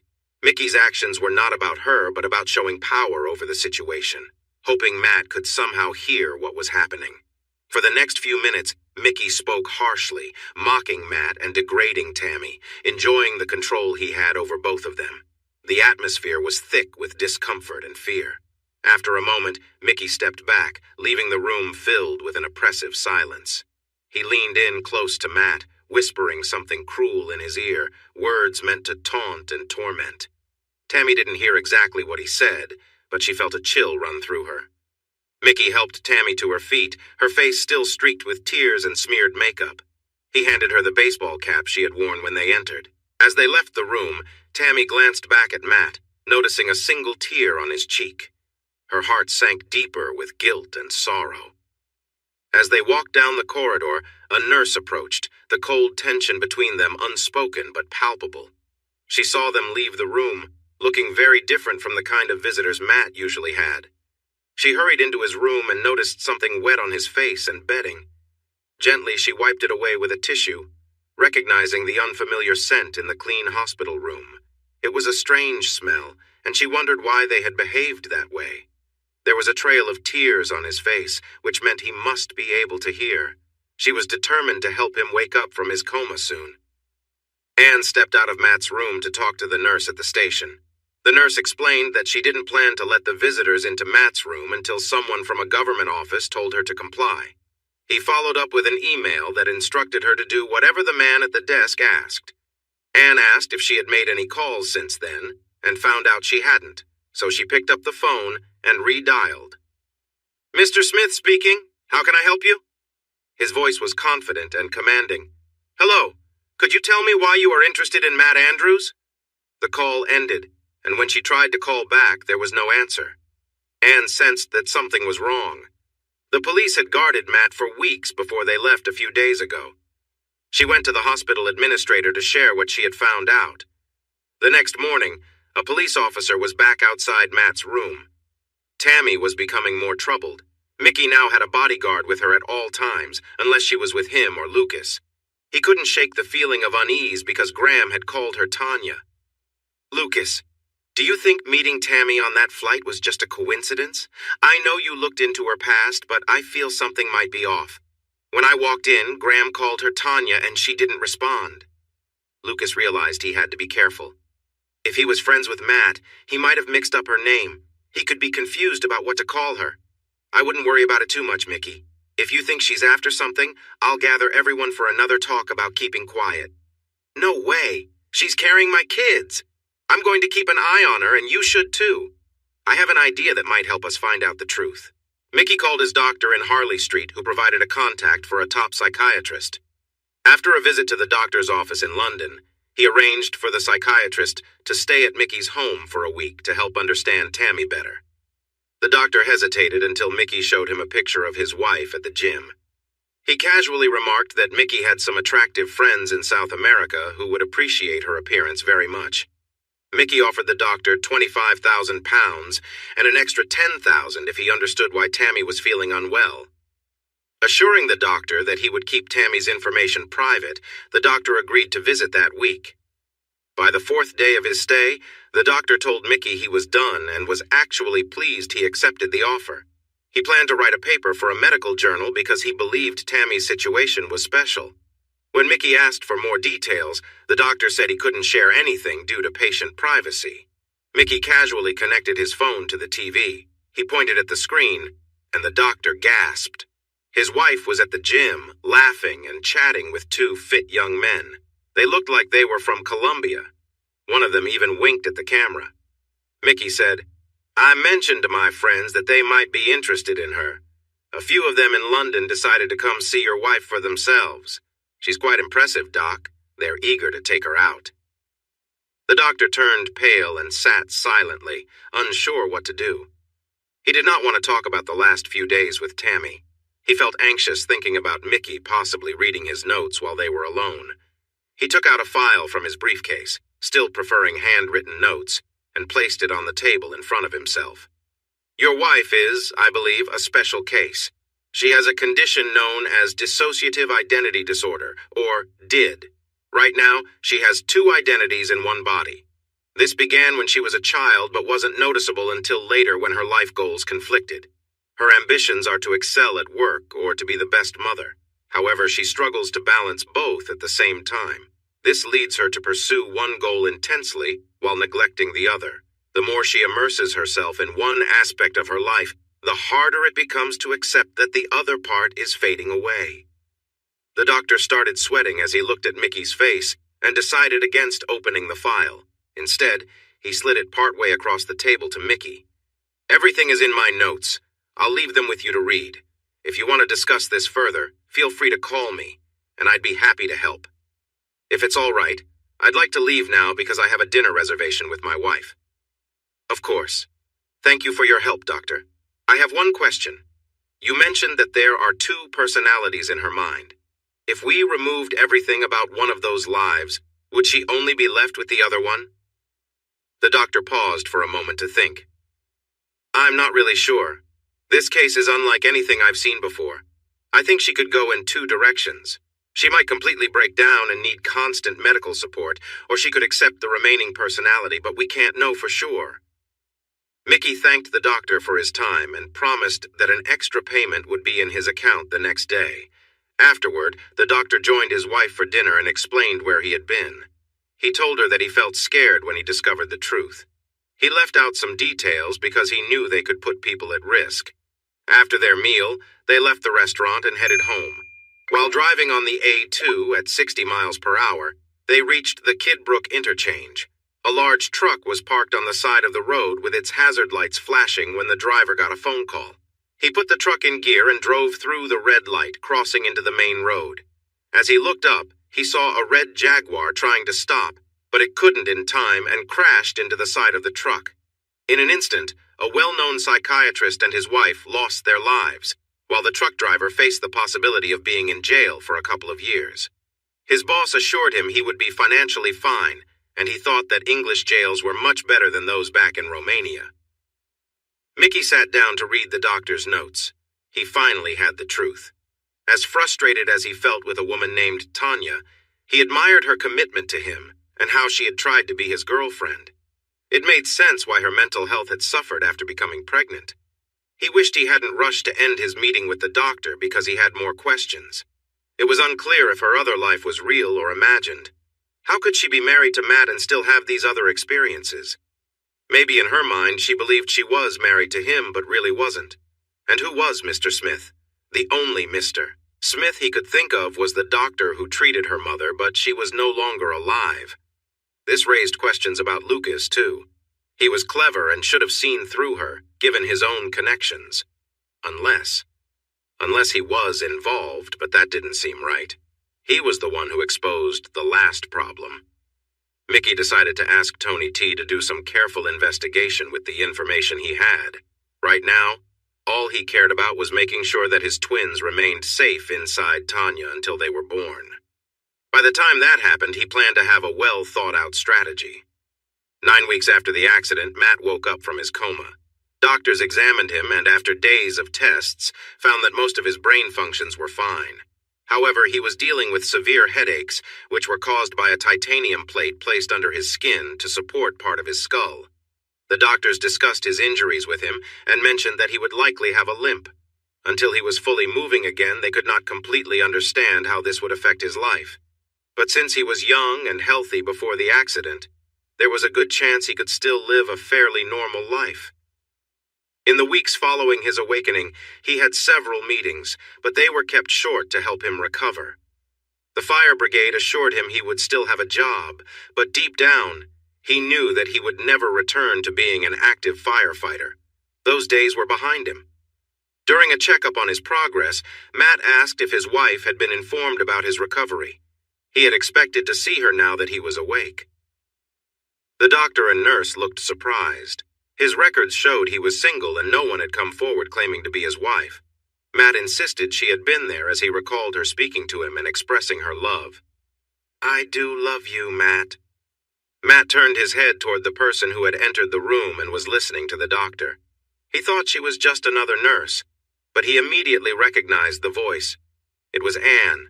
She looked well and as lovely as ever. The doctor and nurse excused themselves and left the two alone. Anne approached Matt and gently kissed him on the lips. "I've missed you, Matt. I've prayed every day since I learned you were here that you would recover and come back to me. It was me who had been talking to you. The biggest mistake of my life was letting you go when Lance walked in on us. I had loved you long before that. I should have." Matt reached up and pulled her down for a passionate kiss, wanting to stop her words. The feel of her soft lips seemed to erase the worries of the past few years in that moment. Just then, a small cough broke the silence, a gentle sound meant to get their attention. When Matt and Anne parted, they noticed someone standing there. It was Lance, wearing a grin. He chuckled lightly as he spoke. "Well, at least this time I'm not going to get upset with you." Matt and Anne exchanged nervous glances at Lance. Anne hadn't seen him since their difficult breakup when he had reacted strongly after discovering them together. When the split happened, Anne quickly understood that her relationship with Lance was over. She found a job at a hospital in London and had decided to make it her new home. "Lance, why are you here? We are done. We're divorced."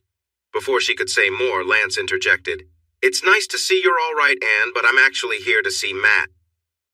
At that moment, two other men entered the room. Matt recognized one man vaguely as Lance's partner in the security business. The other man seemed older, distinguished, and somewhat authoritative. "Matt, do you remember my partner, Kevin?"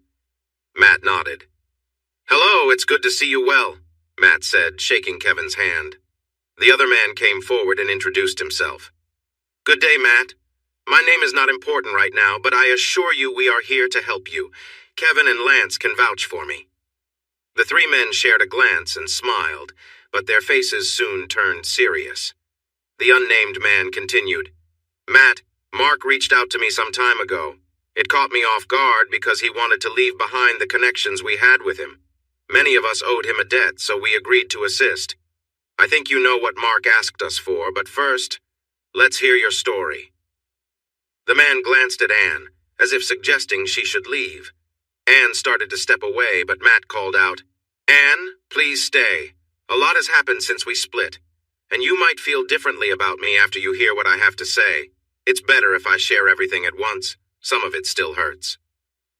The four men stayed, and Matt began telling his story from the moment Lance changed his life to where he found himself in the hospital now. He mentioned that Mark had died in the explosion and that some of his co-workers had visited him in the past few days. They were wounded, both physically and emotionally, because of the tragedy. "All right, Matt, this won't be public knowledge and will remain private, but you were set up. Someone lured you there. We aren't sure if they intended to target you, Mark, or both of you. The basement was tightly sealed with heavy plastic sheeting, which we believe was used to contain gas. The gas supply had been reconnected and filled that space. We found parts of a detonator that seemed to be triggered remotely. Records from the nearest mobile tower show a call was made that we think was the signal to set off the device.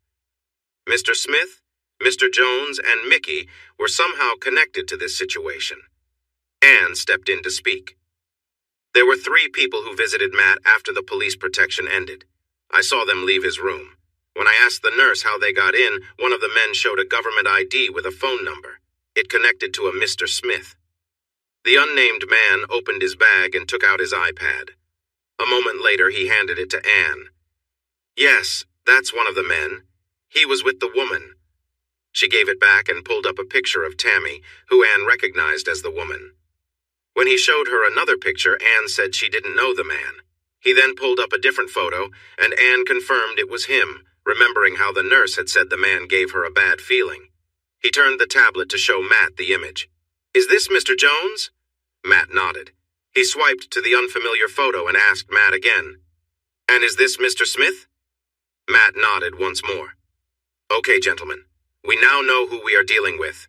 What we don't know is why they are involved with a simple gang leader.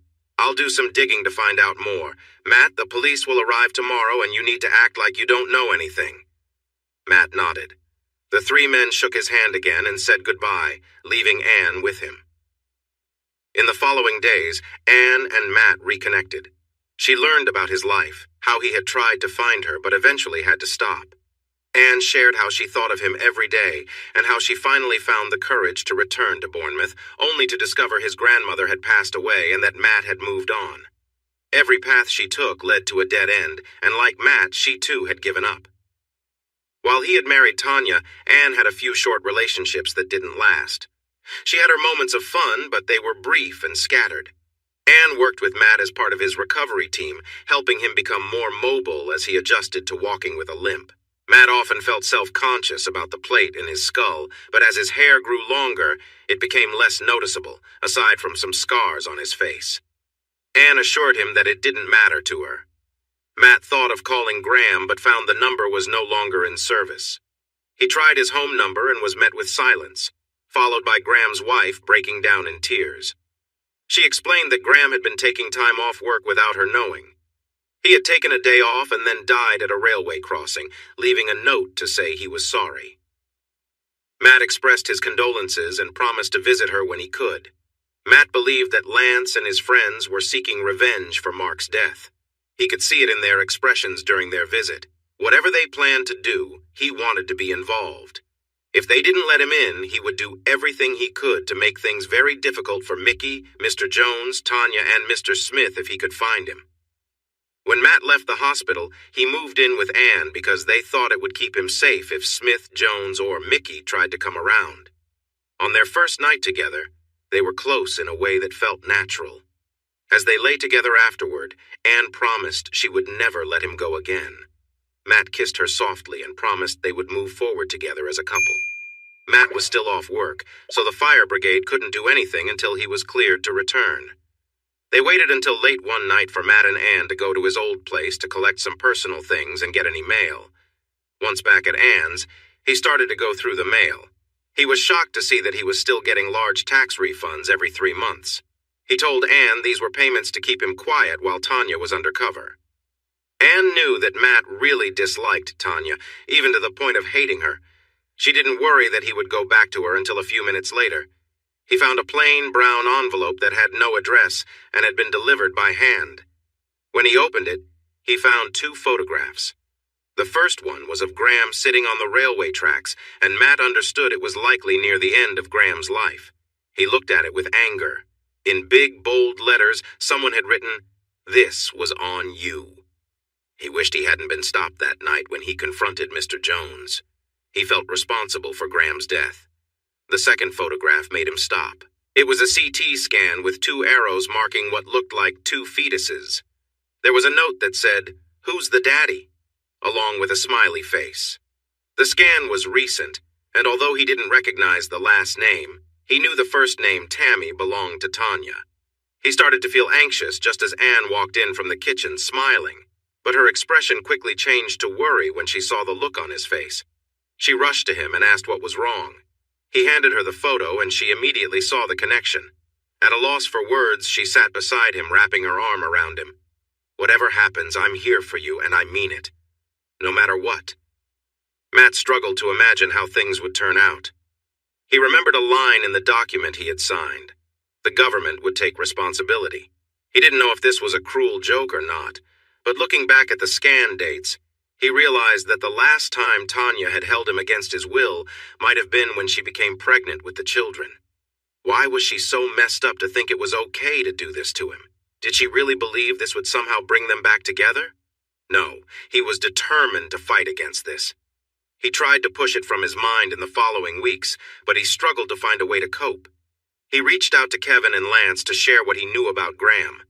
A small group of former SAS members was now working on a plan. Matt went to their office with Anne for another meeting.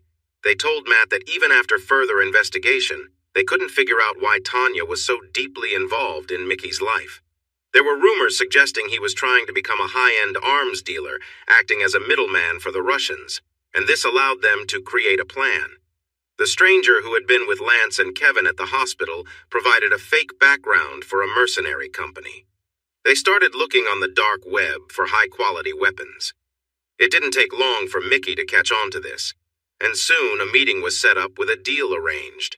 Within weeks, a large shipment of weapons was expected to arrive in the UK, and a deal was made for £6 million at a location that would be revealed on the day of the exchange. Once Mickey learned a good part of the truth, Tammy became trapped. She was always with Mickey or one of his guards. She had no personal phone. Mickey even sat with her while he called Tony T, who accessed her laptop to see everything she did online, including her emails. Mickey opened her mail, checked it, and any advertisements or catalogs were thrown away without her seeing them. Tammy was entirely cut off from the outside world. As the babies grew inside her and she felt them move, she loathed herself for what had happened. Mickey was not meant to be their father, but deep down she feared the children might not even be his. She desperately wanted to escape from him before they were born. She worried that if the children were clearly not his, a quick DNA test would ruin Mickey, and she dreaded what he might do in response. She thought he wouldn't stop at harming her.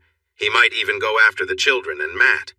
She needed to reach out to Graham or find a way to contact Mr. Smith, as she had lost touch with him. Lucas was now avoiding her as much as possible. She had no idea that Graham was already gone. Mickey spent many weeks thinking about the doctor's report on Tanya. After speaking with Tony T, he found evidence confirming that she was indeed Tanya. He even searched online and found an old photo of her through an archived website. She appeared in a picture from an old news article about Graham's award. She was wearing police clothing. In the article, she talked about an undercover case linked to some people. Tony found strong evidence showing that Graham was likely involved, and it seemed that this woman, Tanya, was too. Even more troubling, he discovered a picture online that had been taken down a year ago, showing Tanya and Matt at their wedding. Mickey left his house, took a sledgehammer from the garage, and walked to the Porsche he had gotten for Tanya. She watched from the window, knowing something very wrong had occurred. Afterward, she prepared dinner for them both and tried to be quiet around Mickey, bracing herself for him to react angrily, but he remained calm after the earlier incident she had seen. After dinner, they went to the living room. He turned on the TV while they sat in separate chairs, unlike a few months ago when they would have cuddled on the sofa. After a while, Mickey stepped out and then returned to the room. He went to the TV and put an SD card into it. "I think we need to talk, Tanya," he said. She sat still in her chair, unable to look away from the blank TV screen. He had used her name. "I really thought you loved me, but maybe that's not true. I understand now why Matt acted the way he did when he saw you. Are you still married, or is it over?" She continued to stare at the screen and quietly whispered her reply. It was annulled. "What about my first question?" "I loved you at first, but now I'm unsure. I was meant to be with Matt and start a family with him after—" Mickey burst into laughter, a loud, joyful laugh that brought tears to his eyes. Tanya turned to look at him, tears forming in her own eyes. "Oh, Tanya, you and Matt should have your own TV show. The last time I laughed this hard was when I realized that tattoo was your symbol of love for each other. What happened to that tattoo, Tanya?" "It's gone, Mickey. You replaced it." "Yes, I did. Now just watch the screen. Think of erasing that tattoo as step one in moving on from Matt. This will either push him away, or you'll be living in a lot of trouble." Mickey changed the channel on the TV, and a video clip began to play. Tanya quickly recognized it as the footage she had been searching for. It was a short clip, about 5 minutes long, but she understood why the government wanted to get it so badly. As she was watching the movie, Mickey quietly moved behind her and took a picture on his phone. The photo showed Tanya sitting in front of the TV with the movie playing in the background. He opened WhatsApp and found a contact labeled King Leach. He had received this number through a text that suggested he could sell or trade the SD card. Mickey sent the photo with a brief message. "Tanya knows the truth. If you come after me or her, this will go public." He had only communicated with this number once before after dealing with a government issue. Back then, he had warned that the SD card would stay hidden if they left him to run his business quietly. If they harmed him or his family, he would make the SD card known. Since that warning, they had left him alone. He turned to Tanya, who looked shocked.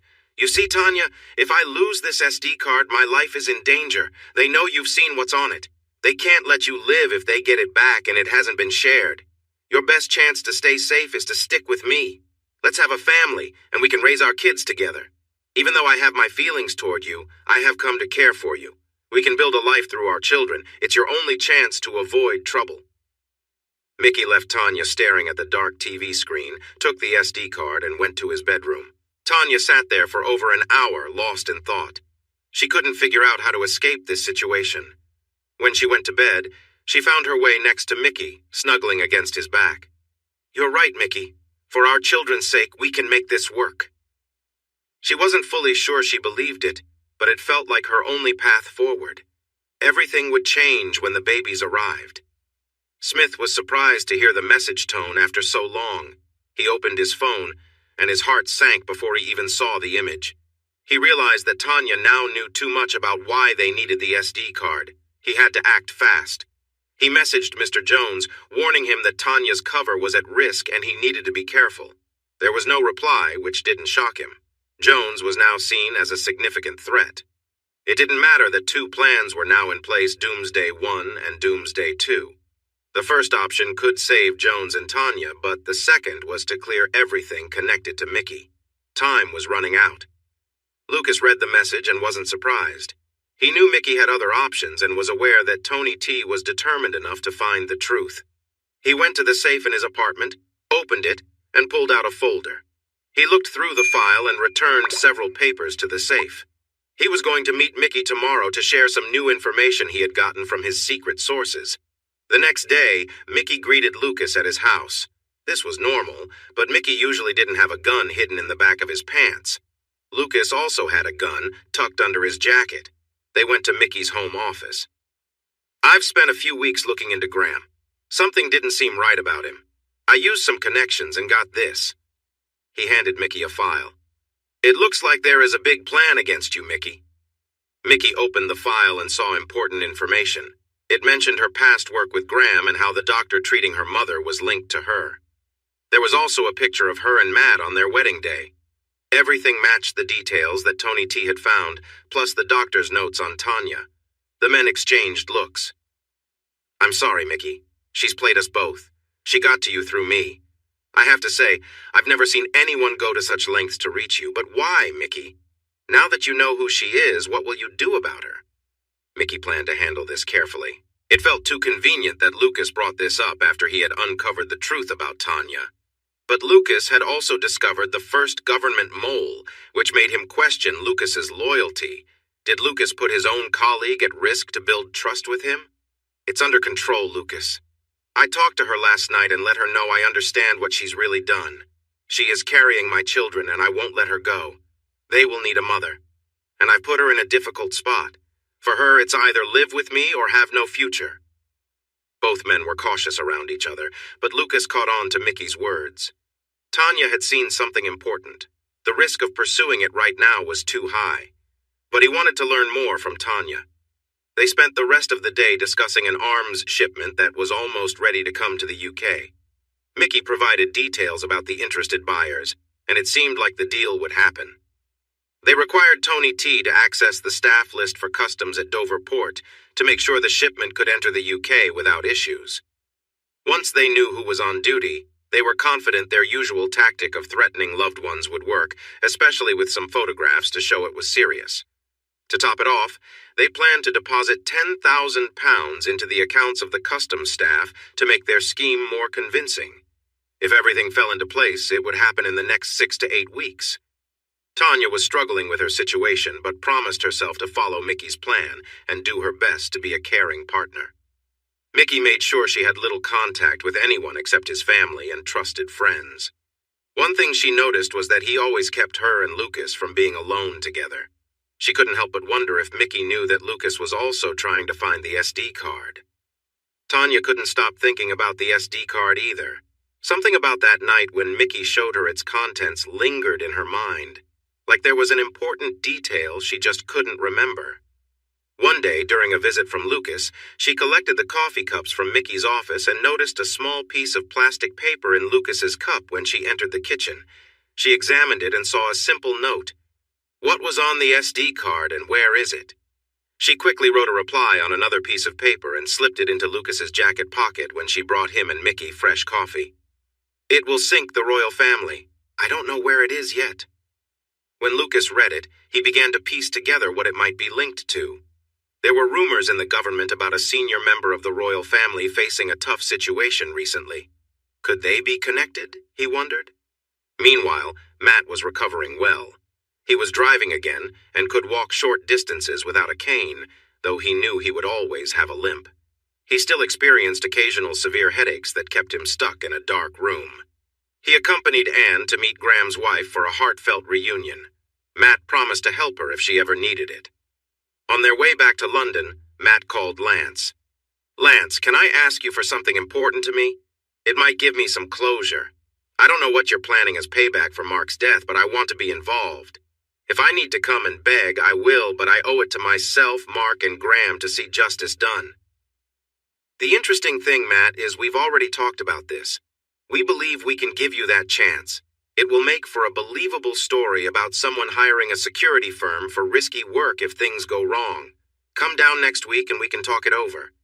There was a brief pause. "I assume you're with Anne?" "Yes, we're together. I hope that's all right. Anne is with me in the car." "I'm glad to hear that. What happened between us is in the past now. If you're okay with it, would you both like to come for dinner with me and my family after our meeting?" Matt glanced at Anne and she nodded. "If your wife is fine with that, yes, we'd love to join you." The next week, Matt attended a meeting with Lance and the men who had come to the hospital. Another man named Rick was there too. He was another of Mark's former Army buddies. They discussed a plan, and Matt was asked to do some driving tests. The tasks were tough, but not impossible. His training with the fire service helped during these challenges. In the end, they decided that Matt could be an active part of the plan. When Matt and Anne arrived at Lance's office, Lance's wife, Claire, was there with their daughter. The introductions felt a bit shy, and while the men talked about their operation, Claire took Anne out shopping. By the time Lance and Matt entered Lance's home, they could hear cheerful chatter from the kitchen. It sounded like two old friends, not two women who had just met. Anne had Lance's daughter, Juliet, sitting on her lap. She looked at Matt and saw the sadness in his eyes. She understood what he was feeling. After a pleasant evening, they drove home. Anne took a deep breath and spoke. "That could be us, Matt, if you want. We could start a family of our own." Matt reached out and held Anne's hand, noticing that tears were forming in his eyes. "Right now, nothing would make me happier." When they got home, the first thing Anne did was throw away her contraceptive pills. Later, they shared an intimate moment together. Since Matt returned to her, their time together felt a bit ordinary, but she knew that their old spark would come back eventually, especially once they were ready to start a family. A few days later, Mr. Jones unexpectedly walked into Mr. Smith's office. With a hint of sarcasm, Mr. Smith spoke. "Paulie, I thought you were done for. There's a plan to have you taken out, unless you have something to change my mind." Paulie was unsure if he was joking. "Well, we're trying to understand this messy situation, but I do have some good news. I can tell you when and where this shipment of supplies is going. It seems like Mickey has plans to send it to a hidden group that wants to buy everything and more in the future. You need to ensure that this truck gets through Dover Customs without any problems. It will head to a location in North Kent, but Mickey is keeping that information secret until the last moment. As soon as I have the location, you can put your plan into action. Just remember, I'm on the good side. Things have been confusing for a while now, but you don't know how deeply I am involved with Tanya. Yes, she is still alive. She has seen what you want, but she doesn't know where it is yet. Mickey claims she is now his, and he won't let her go since she is the mother of his children. Let's wait until they are born and see what happens." Smith understood Jones all too well. He had a part in Tanya's situation, and he didn't want to think about it right now. If Tanya managed to survive, he would figure out what to do. One morning, 2 trucks arrived at Dover Port. An hour before the boats came in, a government official appeared unexpectedly. He had the right papers to ensure that a secret delivery would go smoothly through the docks. They knew an important truck loaded with car parts was coming, but Mr. Jones had asked for a second truck to pass through without problems. Mickey had plans to distract the Border Patrol, but Mr. Jones wanted to make sure everything went perfectly. As the trucks left the port, one was followed by members of Mr. Smith's group and parked at a busy service area on the M2 motorway for the day. The second truck moved on without being seen, under watch from government officials. Lucas Jones was in the only vehicle keeping an eye on it as it traveled into Essex towards Tilbury Docks. At 9 p.m., Lucas Jones sent Mr. Smith some coordinates for an abandoned railway area on the Isle of Grain in Kent. It was a lonely spot across from Essex on the Thames estuary. As the truck left the service area, several Range Rovers and a couple of vans left Rochester Airport, heading for the Isle of Grain. At the same time, a group of smugglers from Albania set off from South London, also heading to the Isle of Grain. Mickey had paid them $50,000 up front and promised another $50,000 when they delivered the truck at the Isle of Grain. The only condition was to go in groups, since Mickey had heard someone might try to steal the shipment. As Mr. Smith drove toward the Isle of Grain in a Range Rover, he made some phone calls. In Dubai, an undercover unit began their mission. They planned to take Mickey's holiday home and deal with his 2 trusted aides. The house would be destroyed, and a known criminal would be found among the ruins. This individual had been found earlier that day. The responsibility for the destruction would rest with the Russians. Mickey's home faced a similar fate, with orders to take anyone inside into custody. The casino and club experienced several small fires set by automatic devices placed earlier. All fire safety systems had been disabled, giving enough time for people to leave before the flames got out of control. The next morning, a team would enter every legal and illegal business to shut them down and collect evidence. Mickey's time in power was nearly over. Across the Thames in Tilbury, Essex, Matt drove the BMW M5 along the riverside toward a large, old building covered in iron. They passed many large machines that looked forgotten, rust slowly taking over. As they got closer to the main building, some dim light could be seen coming from inside where the large doors were open. Matt parked as Kevin instructed, making sure it was easy to leave quickly if necessary. Lance parked his transit van closer to Mickey's location. He got out, looked around, and opened the back doors. Kevin and Rick exited the BMW, leaving Matt in the driver's seat. Inside the building, there was a large truck along with a Range Rover and an Audi Q7. They recognized the Audi as belonging to Lucas Jones and expected to see him nearby. Kevin and Rick joined Lance at the back of the transit, keeping a close watch for Mickey, his brother-in-law Peter, and the two bodyguards Matt had seen before. They were particularly alert to find Lucas Jones, who was missing. Kevin called out to Mickey, "We are unarmed and expect the same!" The three men lifted their jackets to show they had no weapons and turned to prove there were no guns hidden. Mickey did the same, but the bodyguards carefully placed their handguns on the ground near the Range Rover. "What about your driver? He will not be coming out of the vehicle. You're welcome to send someone to check that he is unarmed. But what about you? There's someone in your Range Rover." Mickey walked over and opened the passenger door. Inside sat a pregnant woman, her left hand handcuffed to the grab handle above the door. "This is my girlfriend. She is about to give birth, so I like to keep an eye on her, and as you can see, she can't go anywhere. You're welcome to check and see that it's a baby bump and not a weapon." Mickey smiled, hoping to lighten the mood. He wanted this deal to go smoothly because it meant the group would buy more supplies without any questions. With the Russians promising to deliver, it was going to be a good time ahead. There was still one person missing, Lucas Jones. Mickey hadn't mentioned him. To not give anything away, Kevin and the group kept looking around the building to see if he was hiding nearby. They stood ready, hoping to provide cover if something unexpected happened, while reaching for the supplies that were hidden behind the money. "Where's my $6 million? I want to see it first before you see the supplies. I'll send one of my team to check a few notes," he said. Kevin nodded, and Peter walked over to the transit, checking each case and taking a note from each one. He returned to Mickey, and they looked at the notes to make sure they were real. In the shadows, Lucas prepared himself. He was determined to take everything, the supplies and the money. He planned to pressure Mickey for an important item he believed was with him. Once he had those things, he would finally act on his intentions from months ago. He wanted to make a strong statement. Using binoculars, he noticed it was Matt, sitting in a car, so he planned to make sure they both saw him take control in a way he had done before. He felt like everything was coming together, and with a smile, he got ready to carry out his plan. "Okay, that works for me. Send one of yours to check the supplies," Mickey said. Kevin told Lance to check the truck and sent him on his way. It was about 50 feet away.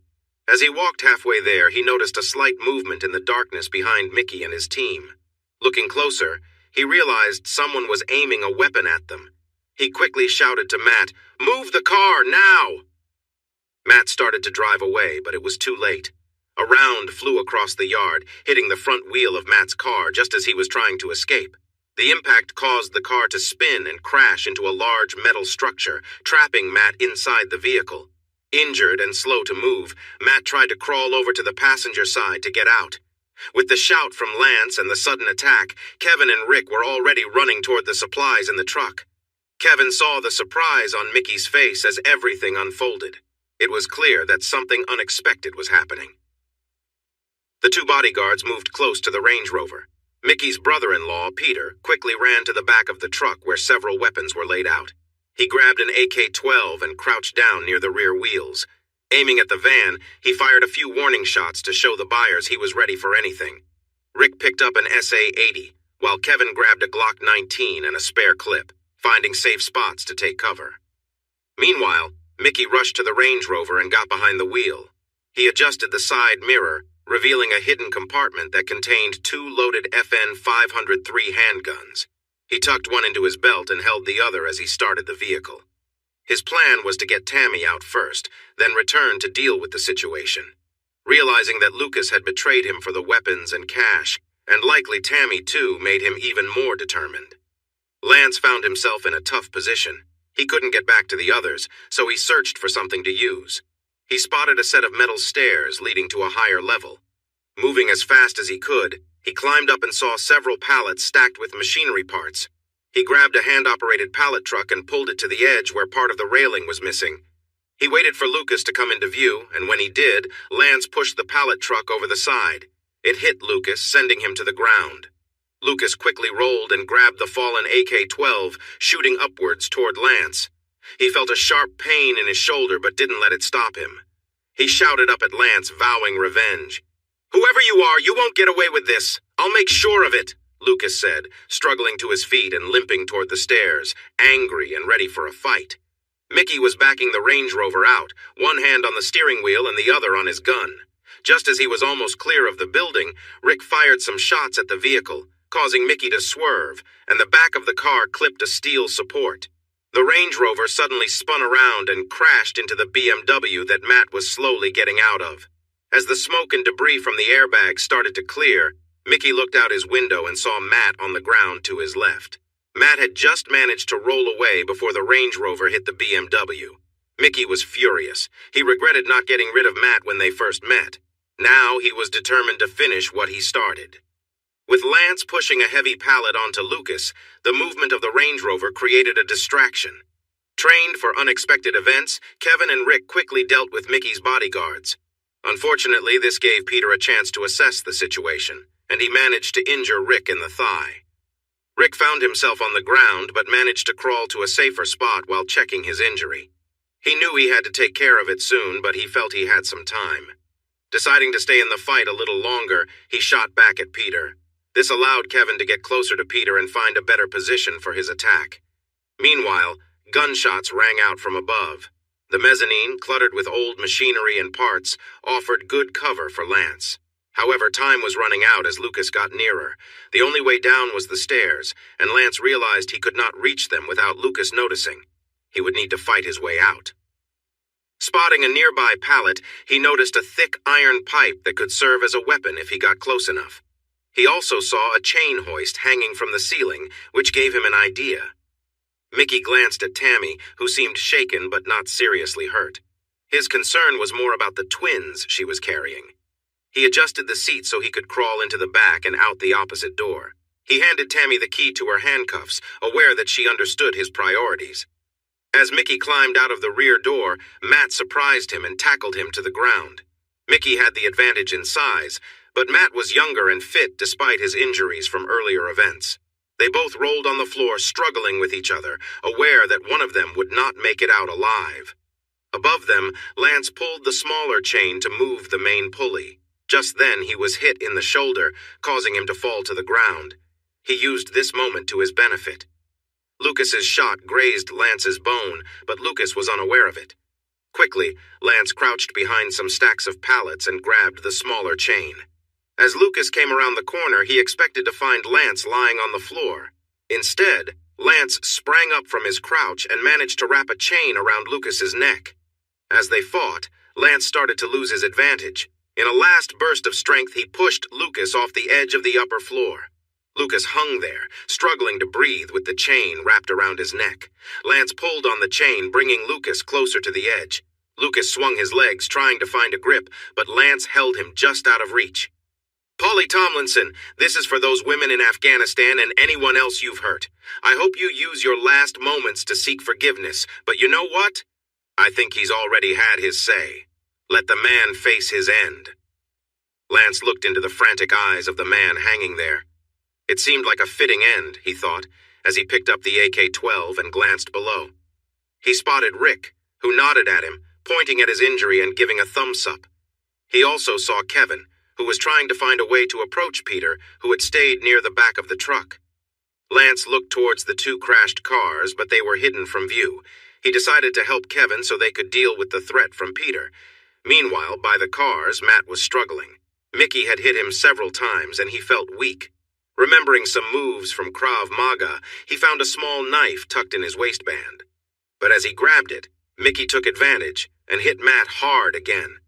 Matt felt himself getting lightheaded. He raised his hand and blindly swiped at Mickey, feeling him pull away. Matt opened his eyes to see the world spinning. He managed to stand up, seeing Mickey with one hand on his neck, trying to stop the bleeding from a cut. In his other hand, Mickey shook a gun at Matt. Earlier, when the Range Rover had arrived at the building before everything went wrong, Tanya looked at Mickey. Suddenly, she realized where the SD card was. It had been right in front of her all along. She noticed that Mickey often reached for the large St. Christopher pendant that hung from a gold chain around his neck. On the way over, he touched it several times without realizing. He had never taken it off, but now she understood. That was what she had seen but couldn't quite remember. It wasn't around his neck when he'd shown her the video clip. The SD card was inside the pendant. She needed to find a way to get it. While they were trying to escape, they crashed. Mickey handed her the key to the cuffs that held her, and the look on his face was clear he was thinking only of protecting his kids. As she struggled to free herself, she saw Mickey and Matt fighting, and it seemed like Mickey was winning. But suddenly Mickey was hurt badly, and he had a gun aimed at Matt. She opened her door, trying to escape. "Get away!" Matt closed his eyes, knowing this was it. He felt the impact and stumbled back, dropping to his knees. Looking down at his hands pressed against his stomach, he saw the dark red blood seeping through his fingers. His thoughts broke as he heard Mickey crying out, "No, no, no, please, no!" Mickey was choking as blood filled his throat. Lifting his head, Matt saw Mickey beside Tanya, who was lying in a pool of blood. Mickey rested his head on her stomach. Tanya looked at Matt and smiled. Though he couldn't hear her, he could see the words she was forming. "I love you." He realized what she had done when his eyes were closed. She had stepped in front of him as Mickey pulled the trigger. The bullet had gone through her first before hitting Matt. He fell forward onto the floor and everything went black. Meanwhile, Peter shifted and Lance fired a single shot. Peter fell to the ground. Hearing the gunshot near the cars, Lance turned and hurried back down the stairs. Kevin was tending to Rick. At first, Lance moved cautiously, but he quickly picked up speed when he saw the situation. "Rick, get help now. 3 people are down, and 1 is a pregnant woman with a serious wound. They're all losing a lot of blood." Rick made the call. Less than a mile away, the official part of the operation was waiting. A regional emergency response was ready to start. It was the backup plan if things went wrong. Tanya tried to talk, so Lance knelt beside her and leaned closer. Her breathing was weak, and her voice was barely a whisper. "Mickey's St. Christopher. Take it. Everything you need is inside." Tanya closed her eyes as her breathing slowed. In the distance, the sound of sirens was getting closer. It was uncertain whether they could arrive in time to save everyone in danger. As the truck pulled into an old railway yard, about 20 armed men exited several vehicles. Before the truck could come to a complete stop, a helicopter appeared out of nowhere, its searchlight beaming down. A loud voice from the helicopter ordered them to drop their weapons and lie on the ground with their hands on their heads. A few shots were fired at the helicopter in response. The pilot quickly gained altitude to avoid the shots but kept the searchlight focused on the truck below. A brief firefight broke out, lasting about 30 minutes, until all the armed men were either captured or killed. However, Mr. Smith noticed something troubling Mickey Two Guns. Lucas Jones and Tanya were nowhere to be found. Paulie Tomlinson had misled him, and now Paulie would join Mickey on the list of the UK's most wanted criminals. As they inspected the truck's cargo and confirmed it contained only automotive parts, an aide approached Mr. Smith. "Sir, there's been a serious incident on the other side of the river. Multiple people are dead or severely injured, and there are reports of a large number of weapons at the scene after some kind of battle." Mr. Smith swore under his breath and called the helicopter down, boarding for a quick flight over to Essex. As they approached the site, they saw a swarm of police lights, and the helicopter landed about 400 meters from the center of the activity. A police car arrived as the helicopter powered down. Mr. Smith showed his credentials, handed over a letter, and got into the car, which took him to a corrugated steel building near the river. The scene was chaotic, with people moving everywhere, 2 crashed vehicles, and clear signs of a gunfight. What caught his eye was a body covered by a blanket, and paramedics were desperately trying to save someone nearby, though Mr. Smith couldn't tell who it was. As he moved forward, a policeman stopped him. Mr. Smith presented his credentials along with a letter from the Home Secretary, explaining that he had authority under Operation Doomsday, meaning this situation was now under his control. Just then, a man who had previously met Matt in the hospital with Lance approached Mr. Smith. His name was Tristan Cooper, a senior figure in MI5. He handed a letter to Mr. Smith. "Hello, Trevor. I figured you'd show up eventually. It seems my letter from the Prime Minister outranks your letter from the Home Secretary." Tristan gave a knowing look and walked away as Mr. Smith watched, realizing this situation was more complicated than he had thought. Smith called out to him, "This is a special operation, Tristan. Please let me into the building." Tristan turned back and quickly approached Trevor, grabbing him by the jacket and pulling him close. "There are people in here who would not hesitate to harm you. You're not a good person. You've hurt at least two good men, Mark and Graham, and affected others like Matt and his wife Tanya." He released Trevor's jacket and took a step back. Trevor calmly smoothed out his coat. "Can I at least talk to Tanya?" Tristan pulled a gun from his holster and placed it under Trevor's chin. "If you get on the ground, I'll let you meet her. But she knew how to finish Operation Porn." "That's not happening, Trevor. As I said, I'll easily send you on your way to her." Trevor turned and walked away. He hoped Operation Doomsday would succeed where Operation Porn came so close. He thought of Tanya as he left, acknowledging her efforts. It was unfortunate she had died, but that was the reality of their work. He would move on without mourning her. 4 weeks later, Matt and Anne were at Tanya's funeral. Matt arrived in an ambulance and was in a wheelchair. She was honored as a hero who had put her country first. There were many attendees, and senior police officials spoke at the service. As her coffin was lowered into the ground, Anne wheeled Matt away. He showed no emotion, just a vacant stare. To keep his mind clear, he never asked about the babies she had been expecting, thinking they had also perished, and assumed the government dealt with it. A Jaguar with a partially open window drove away as the group gathered around the grave dispersed. The ceremony was recorded by a camera inside the Jaguar and streamed to a private hospital room. The person in the hospital bed had seen enough to satisfy their curiosity. 6 months later, Matt, using a walking stick, entered Tim's house with his wife.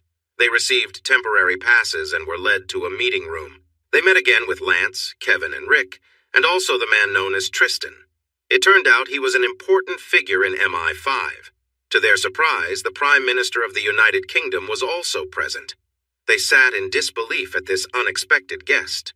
The Prime Minister covered his mouth with his hand and coughed to get everyone's attention before reading a statement.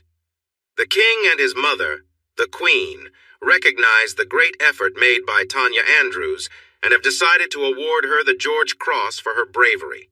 Because of the sensitive nature of her work, there will be no public record of this honor." He gestured for Matt to come forward and held out the medal, expressing his sympathy for Matt's loss. Instead, Matt looked the Prime Minister in the eye and spoke. "This is unacceptable. You think giving me this medal makes up for everything? It doesn't change what we lost. You signed a paper that sealed her fate. You knew what would happen to her. She was my wife, and you just dismissed our lives with a signature." After Matt finished speaking and returned to his seat, the Prime Minister sat there, shocked by Matt's response. He placed the medal back on the table with his other papers. Trying to regain his calm, the Prime Minister continued his speech. "We also want to recognize the help provided by the private company KLR Security owned by Kevin, Lance, and Rick, and will be giving them financial support. We have also contributed significantly to the Fire Service Benevolent Fund in response to the recent tragedy that took the life of a firefighter and injured others. We have made a payment to the widow of a police officer who tried to help in this unfortunate event. This brings us to you, Mr. Andrews. The government finds itself in a difficult situation. We understand that the agreement you signed was not made freely. We will put measures in place to ensure this doesn't happen again. However, this is now part of your past, not your future. We want to make an offer that may help heal some of the pain." A document was handed to Matt. It stated that he would receive a tax-free compensation of £12 million, with the condition that he could never speak of this outside the room. Matt looked over the document before signing it.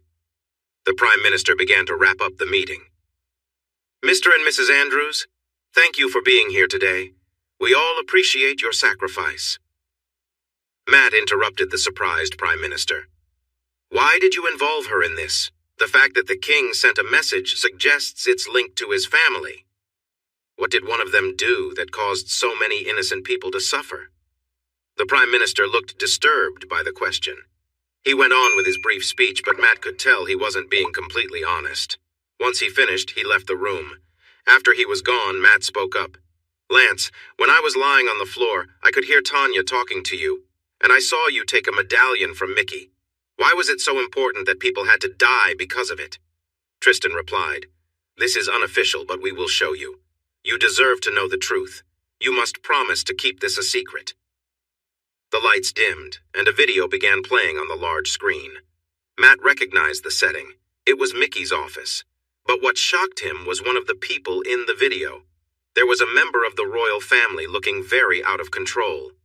Please, Mickey, I want some more, she pleaded in a childish way. How will you pay for it? Mickey asked. I have lots of money, she cheerfully replied. Mickey laughed and said, Ever heard of the Essex Big Hitter? She giggled and shook her head. Mickey then pushed her down and she looked up at him. He pulled something out and prepared a substance for her. Here's what you do, he instructed. Start at the bottom and work your way up. You need to be careful. Just then, the video stopped and Tristan spoke again. The video is 5 minutes long and I'm sure you can guess it gets worse. Once the government found out, the friend of the princess had a tragic accident and died. Before Tanya, someone went undercover and was caught. They left behind proof that this video was real. That's why they decided to use Tanya. Matt, you struck a nerve with the Prime Minister who is protecting our monarchy. They will try everything to cover this up, but they know this has gone too far. The SD card is not with the government. It's with a private security company as insurance, and its leaders are not too far from you. There was a brief moment of laughter. Matt, these men and I have made a deal with the government on your behalf. I trust that you and your wife will handle this situation with the respect it deserves. By the way, congratulations. When is the baby due? Anne blushed and replied, I'm 8 months along. I guess taking care of Matt helped. Everyone laughed. They talked a bit longer about their injuries from that night. The bullet that went through Tanya also caused Matt to have some serious health issues, and he had to deal with them for a few weeks. In the end, he recovered, though he would have to live with the impacts of his injuries. Lance and Rick also had new scars to share when they got together for drinks to talk about old times. Matt and Anne left, happy about their future. Meanwhile, a woman watched them from a meeting room behind one-way glass. She wore earrings with the letters T and M. As they walked by, she touched the glass and wiped away a tear. It was the only sign of her sadness. She wished she was the one carrying his child instead of Anne, but she knew it was too late. She had once carried his child but lost it. When the bullet hit her and she lay on the ground, she noticed it made no difference to him. She had tried to save him, possibly at the cost of her own life. In that moment, she understood that part of her life was gone for good. She had lost one of the 2 children she was having. Testing revealed there had been 2 fathers, a rare situation known as homopaternal superfecundation. The doctors found some unusual things in her blood, linked to a contraceptive implant they discovered. It turned out that the hormones from it were likely why she had twins. She knew what had happened to her children and who their fathers were. She felt regret over the past, but was now facing a different reality. She could never have children again because of the damage done when she was shot. The surviving child would be given to Mickey's family, as the agreement she signed stated. How could someone thought to be dead raise a child? With support from Tristan Cooper, Tanya had turned down the government's financial offer and a new identity. She made it clear that all she wanted was to focus on her work.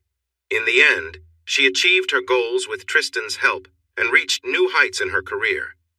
After extensive therapy, she now had medication to help manage her dissociative personality disorder, but that felt less important now. The therapy revealed that focusing on one clear goal helped her stay grounded. As the new head of the department, taking over from Mr. Smith, who had retired, she saw a quick rise in her career ahead. The only thing she thought was unnecessary was the Prime Minister's decision to give her the apartment she had briefly stayed in. It overlooked the Thames at 1 Blackfriars. This was set to be her new home for many years. One of her first tasks was to repair the damage done to the department by Messrs. Smith and Jones, and of course safeguard the monarchy. It appeared that a certain princess was struggling to fulfill her roles as a mother, a devoted wife, and a princess. Miss Andrews was assigned the job of resolving this issue. She understood that it was her responsibility to tackle difficult problems for the country, and she saw this as the first step in her mission. On a gray Wednesday afternoon, the princess and her children were supposed to open a new hospital wing in Colchester.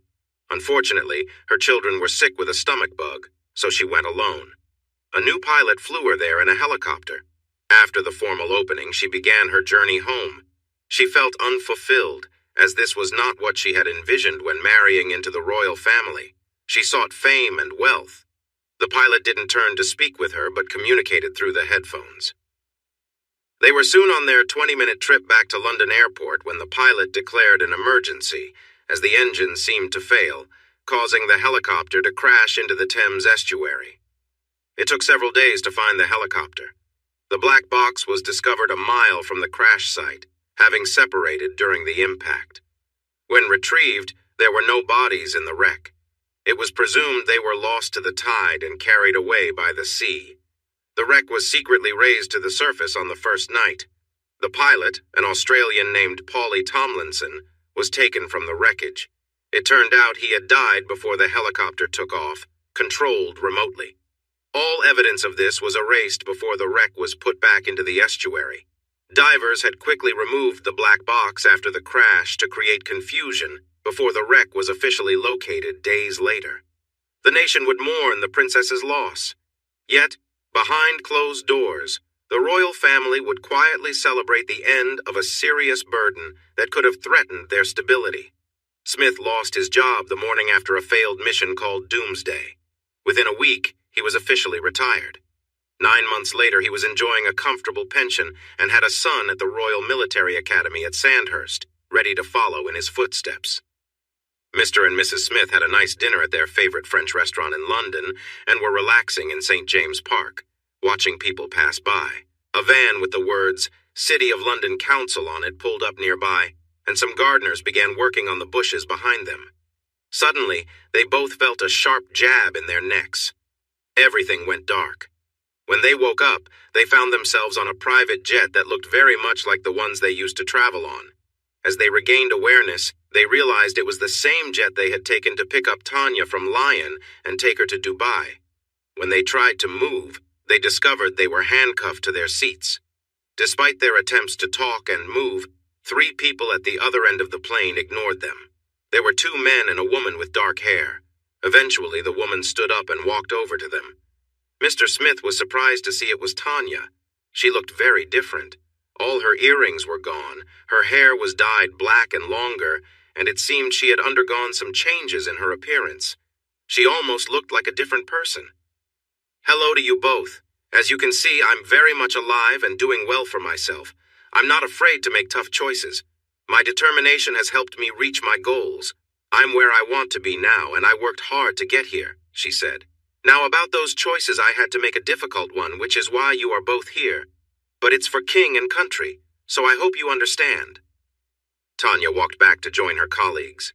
Mr. Smith chuckled, which made Mrs. Smith look at him in confusion. It might not be exactly the same, but that's similar to what I told Tanya when we met in London a month before her trip to Dubai. I can see the irony in her speech, he said.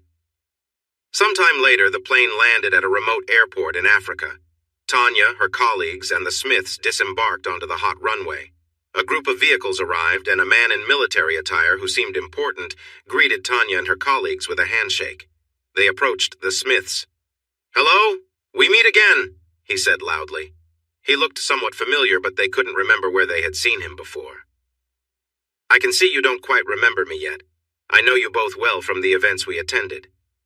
I'm sure you remember them? You were a guest of my older brother, and let's just say you weren't very appreciative of his kindness. But life has a way of coming back around, right? Miss Andrews here has brought you back to face the consequences of your actions. We're eager to assist the British government in the future. Strong allies are important." He nodded toward 4 men who came over. He instructed them to take the 2 of them to the back of a truck. As they walked away, he called out to the Smiths. "Managing Nutangi prison has not been easy. We had a meeting with those in charge and promised them some entertainment from Europe to ease things. After the failed coup, some will likely blame you." Mr. and Mrs. Smith struggled, but it was no use. They understood they were about to face serious consequences for their actions. Tanya, Kevin, and Lance got back onto the Gulfstream aircraft as it got ready to take them home. As the plane began to ascend, the woman who was once Tanya Andrews felt that closure was near. While they flew, a journalist received a tip about a mysterious video found on a small far-right movement website.